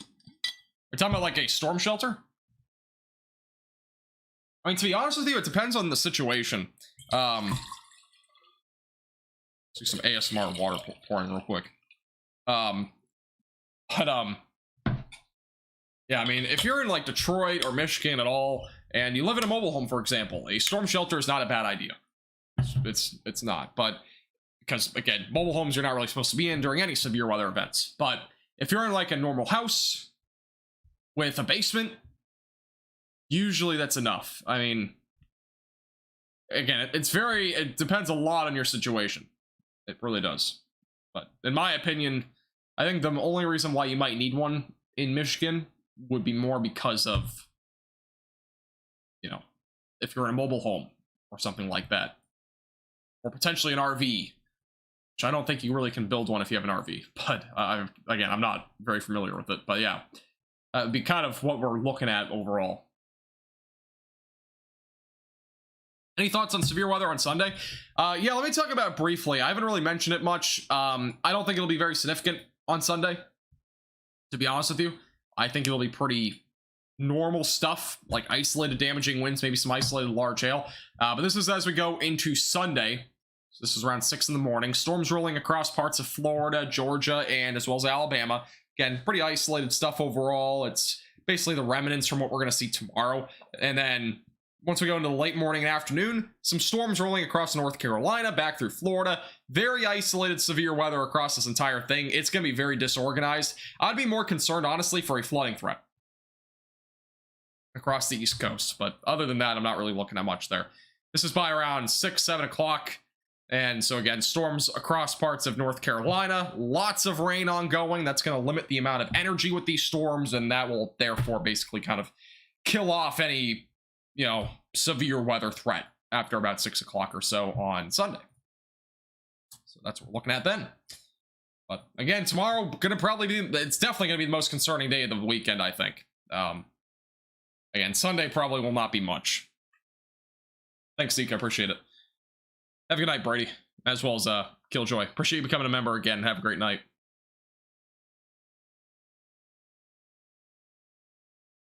What about North Central Alabama? Let's go back to other future radar. All right, let's go into here. By the way, just fun fact, real quick. I don't think you can see it at the top of my screen. Let me yeah, I don't have a full screen mode anymore. That's unfortunate. But I have about 45 tabs open, all on the same website. Fun fact.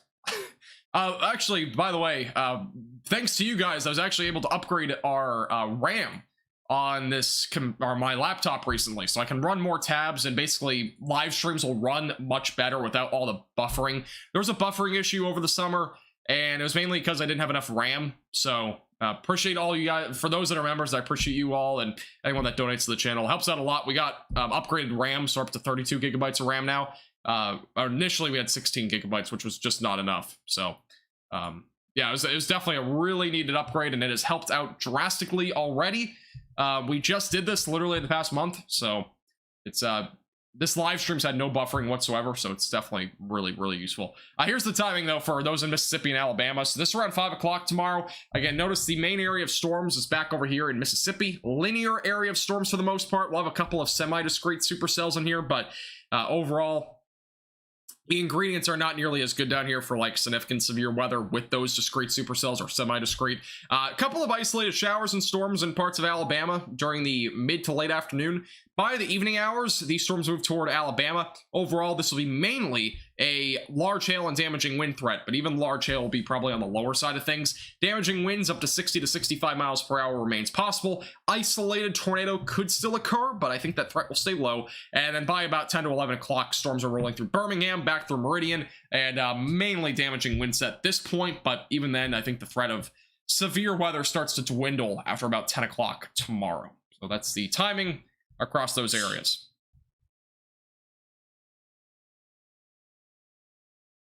Thank you, Carnell, for donating $10. I appreciate that a lot. Thank you. That's your 10th super... Oh, that's actually the 10th super chat on this live stream alone, apparently. I didn't even know that. Appreciate your super chat. Unless that's 10th. Maybe that's your 10th? Or is that since it started tracking? YouTube added a new thing recently where it tracks your super chat thing. So I guess that must be the 10th since that happened. Never mind.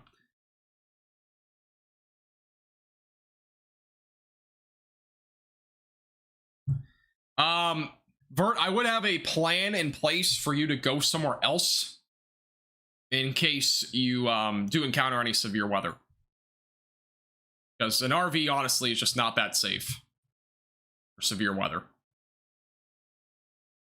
I have a plan in place, primarily when the storms arrive in your location. Again, I don't know where you are, but if you're in, like, just say Nashville, for example, look at the future radar. I've shown it a few times. Kind of give yourself about a 4-hour weather-aware time frame at least, so that you're aware that there's gonna be storms during this time frame, and have that backup plan, you know, in place during that time frame. To, you know, take shelter somewhere else if there is severe weather in your area. How's it going, Rebecca? Welcome back. South Central Indiana. South Central Indiana will be mainly rain. If you're like near Louisville or Evansville, maybe some isolated large hail or damaging winds. That's about it. Have a great night, Bonnie, by the way. Appreciate you tuning in. Sorry I missed that. I don't know if you're still here. It is getting quite late for many of you. For me, it's still about 4 hours until bedtime. I stay up usually pretty late. No problem, Vert. Yeah, Kentucky, I get that. I mean, again, I would just have a plan in place more than anything. Just have a few hours where you're staying weather aware, and during that time frame, been kind of shown. Again, it might vary a little bit more by the time you get to tomorrow, but if you have like a radar app, like Radar Omega, for example, which you can download with the top or the bottom link in the description, it's the very bottom on this live stream, but you can download Radar Omega at the very bottom of the live stream, and you can track the storms live on the app with high definition radar. This is, like, for example, this is what it looks like. This is the live radar right now in western Arkansas, and again, you can download that with the bottom link in the description, and this would be the high definition radar, and it'll go back and loop and all that sort of stuff, and you can also put a little timing thing on it as well. So let's just say these storms are moving at 30 miles per hour, it'll time out the locations, and that's a good way to do it as well, especially if you live in, you know, RV or mobile home or whatnot.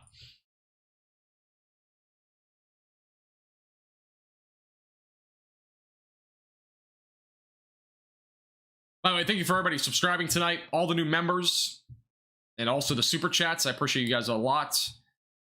Not expecting to get any members tonight, to be honest, but we got 8 new members tonight. That's pretty close to a record on the channel, and 1 live stream. 12 was the most ever that we've had. I think 12 or 13 was the most. So, appreciate your support a lot. Oh, you already have Radar Omega. That's awesome. Yeah, it's a great app. I love using it. Now, for a forecast live stream like the one I'm doing, I've been using Pivotal Weather and Radar Omega. Or because, for me, Pivotal Weather was just easier to set up all the tabs. I already have like a bunch open, so it wasn't very hard for me to set up all the weather tabs and just kind of go from there.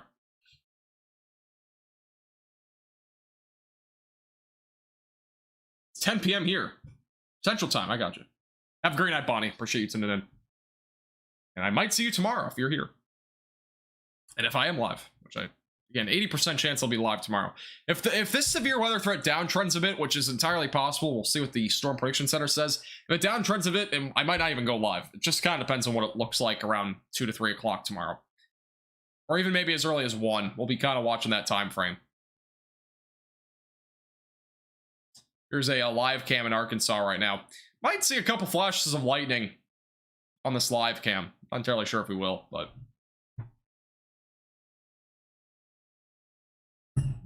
Sandy, you can get it on iOS or Android for $8.99, and there's also a subscription aspect to it in the app, but overall, I mean, $8.99 is worth it, in my opinion, for the features it has at that price, and then the subscription can get you other things along with it, but in my opinion, it's worth it. But again, it depends on, like, you know, if you're in an area where the weather is very active, which there's a lot of areas in the United States that have active weather, in my opinion, spending $9 on it one time is worth it. It's like, that's like 2 cups of coffee at Starbucks. Basically.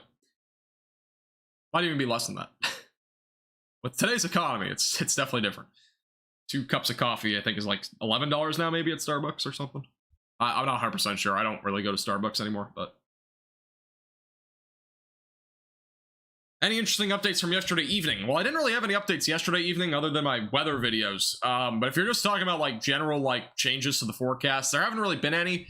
Northerly trend has been occurring with the severe weather setup, so tornado threat will probably be a bit further up here to the north now, in parts of like Tennessee and Kentucky. But otherwise, not really any major changes in the last like 24 hours. The daily weather forecasts, obviously, we've been doing those a lot. Literally, by the way, we've done daily weather forecasts almost every single day.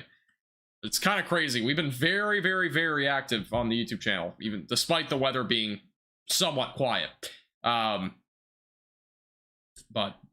yeah, I do want to throw this out there. For the first time in approximately, I think, 3 years, I will be going on a family trip from December 17th-ish, I believe, to about the 24th. So I will not have any videos or live streams for most of that time frame. Just want to kind of throw that out there. We're going on a cruise, and I will probably not be buying internet for it because the internet's probably not going to be good. So, first time I'll basically be taking a vacation in over 3 years. Like, literally, I think the last time we went was before COVID. So, I will probably not have any videos during that time frame. If I have any, the 17th, I'll have a normal video, I'm pretty sure. The 18th will probably be an off day. The 19th, I'll probably have a video for January, like a January forecast or something like that. And then the 20th might just be the announcement video that I'm gone for the next few days. So that's the plan, at least. But I'm excited for that. Get a break. I've been doing weather nonstop, it feels like, for the last like 2 years. But I love doing it. I mean, I don't, you know, have anything against doing it. It's just it's a lot of, you know, time consuming stuff that I do with weather forecast daily and running a Facebook page. Obviously YouTube's not the only thing, by the way. I know a lot of you might just think this is the only thing I do. I also have a North Texas Weather Center page on Facebook, and that is also actually probably much more time consuming, I would say, than YouTube. But yeah, it's busy. I love doing it.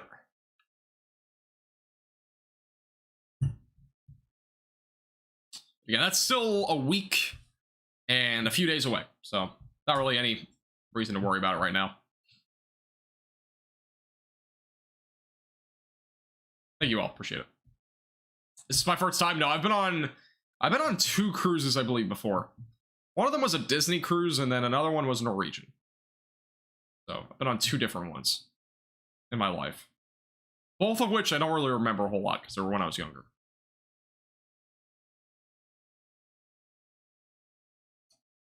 National Weather Service projection has moved eastward. Have they posted something? I don't think they've posted it yet, have they? I mean, honestly, I kind of mentioned this before, but I think the slight risk will go a bit further up to the north and east, and maybe even a bit further east in general. I don't think this area really should be included in it, in that slight risk at all. So, or like, as in like this and westward. I think will probably be excluded in the next outlook, but we will see. That's just kind of my thinking.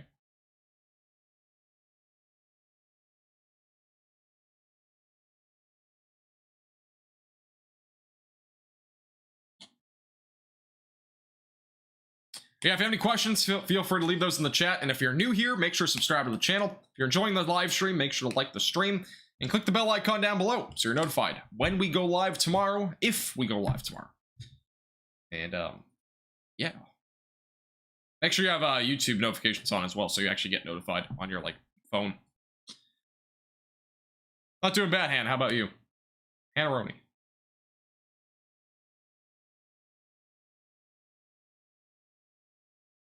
Excited to see if we get storms in Ohio.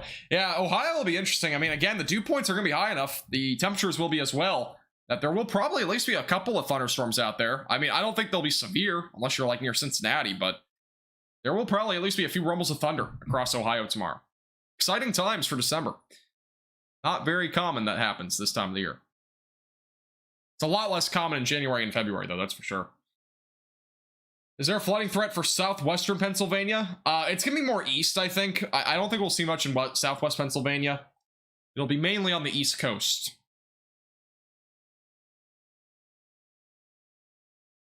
Finally getting a break from the weather.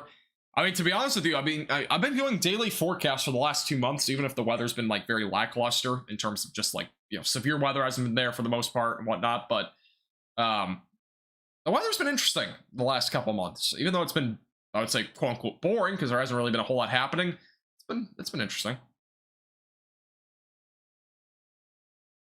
With some interesting features. The jet stream's been interesting. The El Nino pattern beginning now to kind of shape up a bit more in the weather world. El Nino's coming, obviously, for the winter. It's already here, technically, and it's a strong El Nino already, but it's going to really ramp up a lot more, I think, as we go further into the winter. I think we're going to get a lot more snow and whatnot as we head closer to January.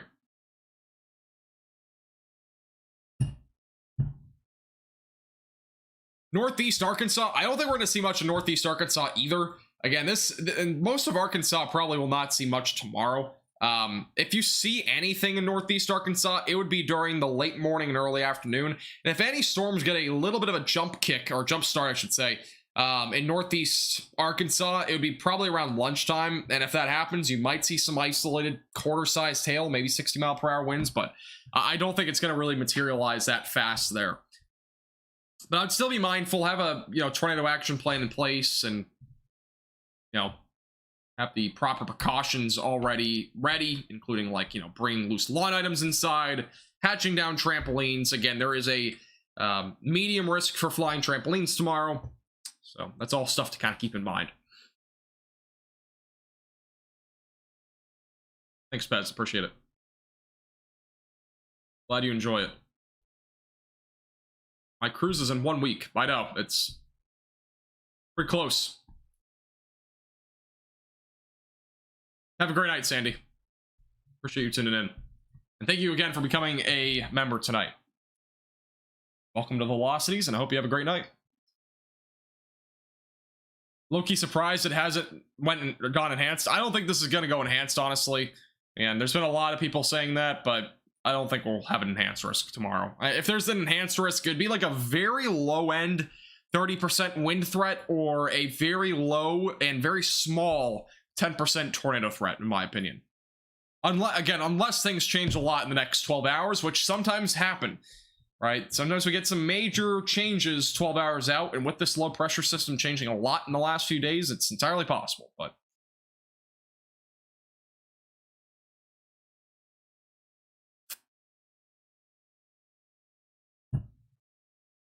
I kind of doubt it'll go enhanced. I would say like the chances of it going enhanced is like 20%.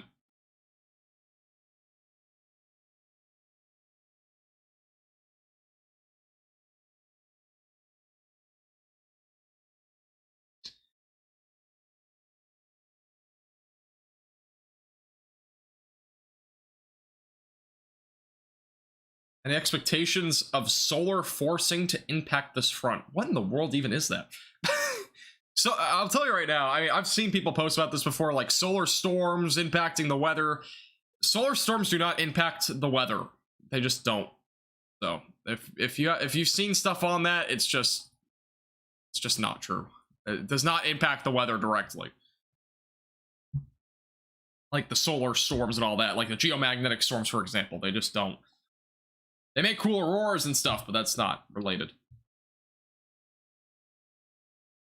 Where's Bradenburg, Kentucky? I can use the search bar in here. Bradenburg.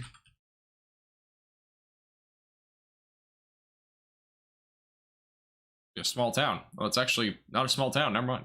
It's a bit of a, looks like more of a little city. Mainly isolated large hail, maybe some damaging winds tomorrow. That's about it. I don't think we'll really see much of a tornado risk there. Apparently there's some damage. A tree in the roadway at Highway 71 and Vine in Huntington, Arkansas. Apparently. Also, the whole thing on chemtrails and all that, you can throw that out the window too. There's a lot of crazy things out there. I made a post, by the way. All right. And again, you can believe whatever you want. All right. I'm not like, you know, conspiracy theories, they're out there. But obviously in the weather world, you know, it's science. And chemtrails, they're not a thing. They're called contrails. Those are, you know, what airplanes gas basically comes out of. But let me find a picture. There's a photo right here. So I posted this photo on Facebook. It went viral. But these are convective rolls in the atmosphere. And this is actually pretty cool to look at. I mean, again, it's a really crazy weather phenomenon. It's pretty rare, by the way. It does not happen very often. But horizontal convective roll clouds. And I think about 98% of the comments on this Facebook post were about chemtrails. I'm not kidding.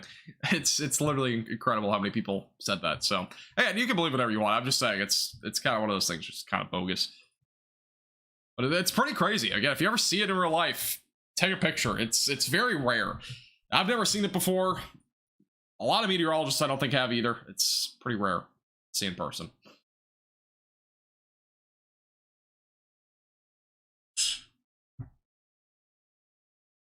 Can you look at the Madison, Alabama tornado threat? Let me look where Madison is.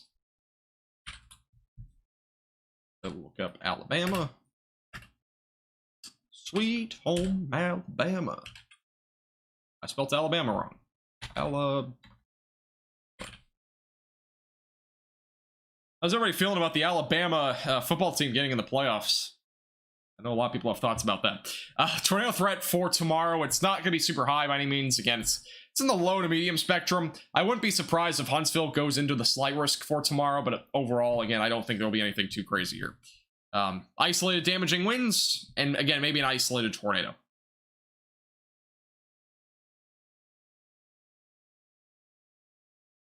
There are some storms, by the way, happening right now in Arkansas. We actually have a couple of little hooks on these storms. Not really much rotation. And there's a low-end tornado potential tonight in western Arkansas, but really not a very organized environment there. But definitely interesting. We have some hooks there. What are the clouds that look like popcorn? Those are mantis clouds.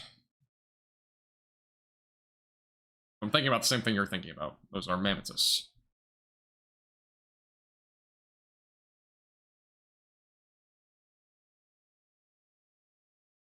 She was robbed. I kind of have to agree with that. I think they were, but again, I don't really know. I don't really pay attention to college football much. I know a lot of people in the, obviously in the South do. It's much bigger in the South than the North. I watch NFL more than anything, but yeah, it's definitely interesting to say the least. Might be a tornado warning soon. I don't think so. And these storms aren't really rotating that much. It's not a very primed environment. Yes, there is some rotation, but it's pretty weak stuff overall. I think the main threat will definitely be tomorrow. I'm new here. Excuse me. Welcome to the Max Velocity Weather live stream. I don't really have much of a name for it. We got about 10 minutes left in this live stream, so again, if you have any questions, feel free to leave those in the chat.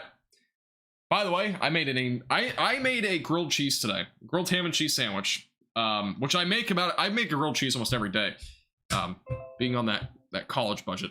But I made a grilled ham and cheese sandwich today, and instead of using butter for the bread, you know how you use butter on the stove, I used olive oil, and it tasted completely different, and it actually tasted pretty good, I do have to say. If you've never tried that before, try it sometime. It tastes pretty good.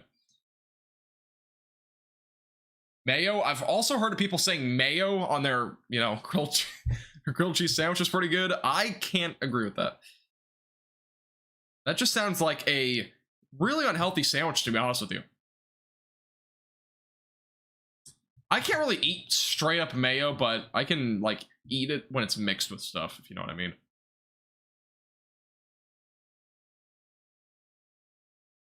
What time will the rain come? Let me show you a graphic that'll show you that. 1 second. Here's when the rain will come. This is your timing guide. This actually, I made this back last year, or earlier. I think this is the beginning of this year, when there was snow and whatnot in Texas. So I made this sometime today or tomorrow for the timing guide. Yeah, this I like making memes. I've made a lot of them for weather.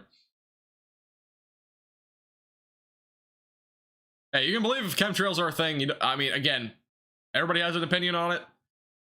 But again, as a about to be meteorologist, I can kind of tell you it's just not.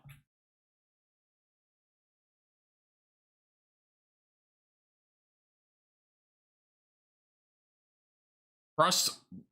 Yeah, it crusts real nice. I mean, mayo might, but olive oil does too. It's incredible. You spread it out correctly and everything, it's perfect.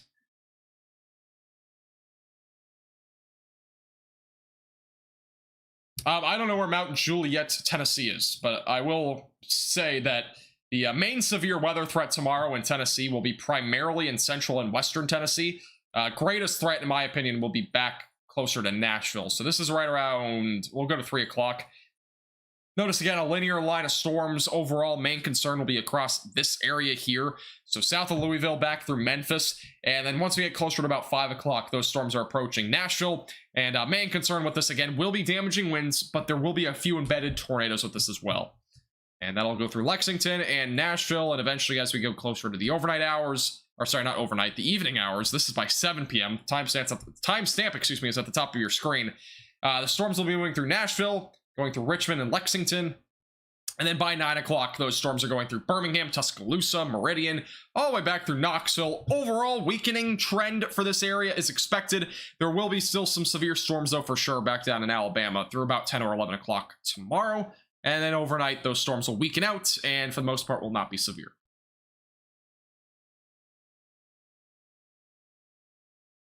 It's just past Nashville. Yeah, so if Mount Juliet just past Nashville, I mean, again, damaging winds being the main concern, maybe an isolated tornado.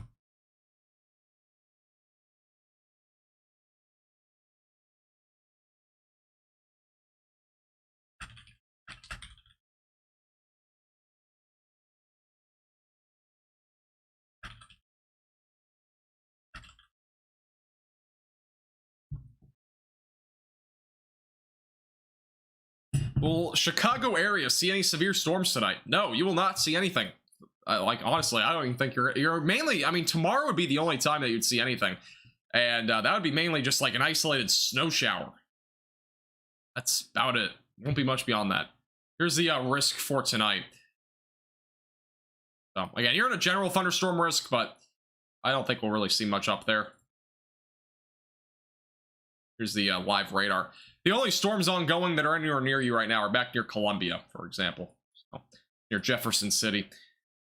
And then back down near Fort Smith, just south of there. Again, that's where we got some storm activity ongoing. So, again, west of Hot Springs. So, this is all isolated severe storms possible with this. Maybe a brief tornado. Still a little bit of very broad rotation with these storms. It's not much, though. It'll be interesting to see if that evolves into anything overnight tonight. But, again, have a tornado action plan in place in case you're in this area. Isolated means like, so this is the scale that I use personally, and this will be a bit more of a general scale, but none means 0%. Make sure this is on the screen. It's not on the screen. Nice. All right, but this would be like the scale. So none would be not 8%, 0%. Spotty, like spotty storms, for example, would be like 10 to 20%. Isolated would be about anywhere from about 20% to about 40. I mean, not even 40, like 35% is usually the range. Scattered is usually about 35%, or it's usually 40. I'll just do 40. Let's do 40. Make it a little bit easier. 40% to about 60 to 65%. We'll do 60%. Numerous is the other word I usually use. Numerous is 65 to 80%. And then widespread, I'll just put wide. I'll put the entire thing. Why not? But widespread is usually greater than 80%. Key notes, though, with this is with rain coverage. All right, so this is like rain coverage and whatnot. Doesn't mean severe weather. So if I say there's gonna be widespread severe weather, that does not mean 80% of you are gonna see severe weather. There are different terminologies, which can kind of be confusing, but you know, get what I mean. So tomorrow's severe weather threat, for example, will be scattered, and that would not be 40 to 60% of you that see severe weather. It would be more like, you know, maybe 10 to 15% of you. It's more on the Storm Prediction Center scale. This is Epic Pen. Radar Omega also has a drawing tool embedded on here too. So, I mean, I could draw with this too. Actually, it looks better when I draw on here. Hello.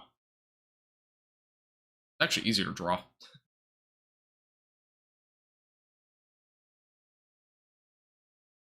there a tornado warning? There is no tornado warning right now in anywhere. There has not been a tornado warning in a while.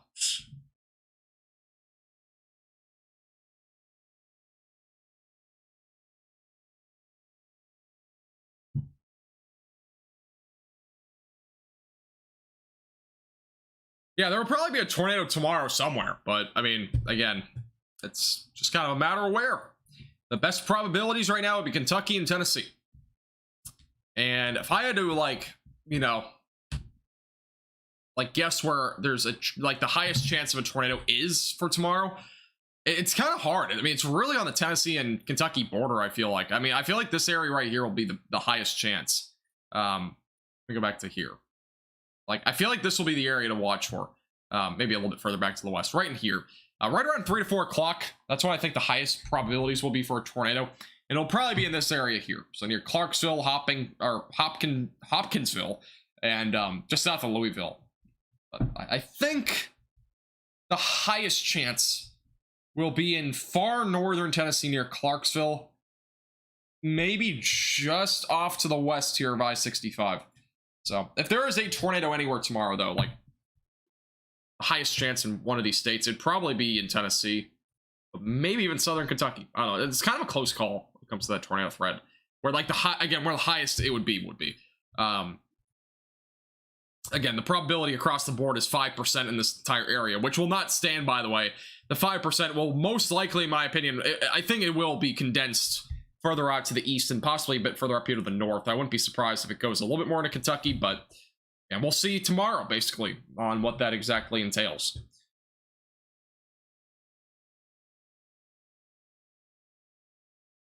You're about to move to Texas. Nice.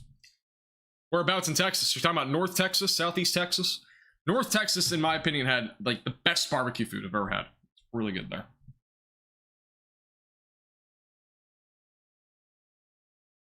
I'd rather have a chance of snow over tornadoes. I have to agree with that. I would rather have that as well. How you doing, by the way, Alma? Appreciate you tuning in. I see you in the comment section of every video, almost every video I've ever looked at when I look at the comments. I don't know. I don't look at the comments like in every single video because, again, I'm busy like a good amount of the time. But I do look at the comments probably about 90% of the videos that I post.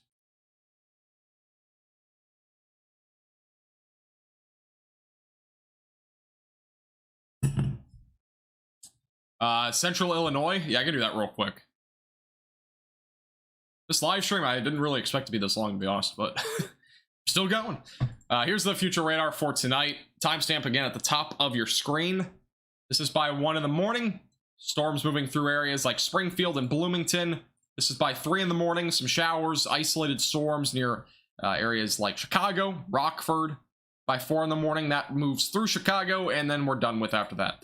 Not really looking at much severe weather here by any means. I think maybe some gusty winds with it is possible, but I don't think we're really going to see much beyond that.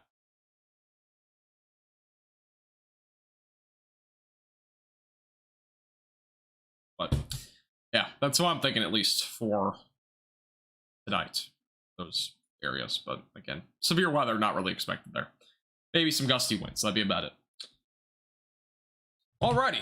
Well, I'm gonna end the live stream there. We've been live for over 2 hours. Believe it or not, I don't know why. We've been live for a long time, a lot longer than I expected, but it's great to be back. Again, we haven't been live in over 2 months, so I do appreciate you guys all tuning in to tonight's live stream. Again, I plan on being live tomorrow. Again, 80% chance I'm live tomorrow, not guaranteed, but make sure you are subscribed to the channel by clicking the red button down below to subscribe to the channel and click the bell icon so that you're notified when I go live tomorrow. And that's if I go live. Again, I'm still saying about an 80% chance. Depends on what it looks like tomorrow. Yeah, that's it for the live stream tonight. Thank you for the 8 new members that we got tonight. I appreciate all of you for becoming members of the channel. If you want to support the page above and beyond and become a member and get a chat badge, exclusive bloopers access, and even exclusive weather forecasts, you can become a member by clicking one of the top links in the description below. And you can also click the link that's pinned in the chat. Also, another friendly reminder, if you need a weather radio on hand whenever there's severe weather, there is a link at the top of the description. Highly requested thing that I've not added at all up until now. You can check that. That's the top link in the description below if you want a weather radio. It's the one that I would recommend anyways. Again, there's plenty of them out there. You can also go to my video today if you want one that's like $20 instead of $35. Go to my video from today. There's a link at the top of that description. It's a little box, and you can also buy one on there if you need a weather radio. Again, some of you might already have one. Some of you might not need one. Whatever the situation might be, though, it's always a good idea to have one, especially with severe weather. All right, appreciate you guys all tuning in. Thank you guys all so much for tuning in. And also thank you for those that have super chat tonight, the new members, the new subscribers. If you did something as simple as liking the live stream, I appreciate you guys a lot. I probably will see you tomorrow. If I don't, there will be a video for sure on Sunday. Thank you guys for tuning in, and we'll see you guys all again soon.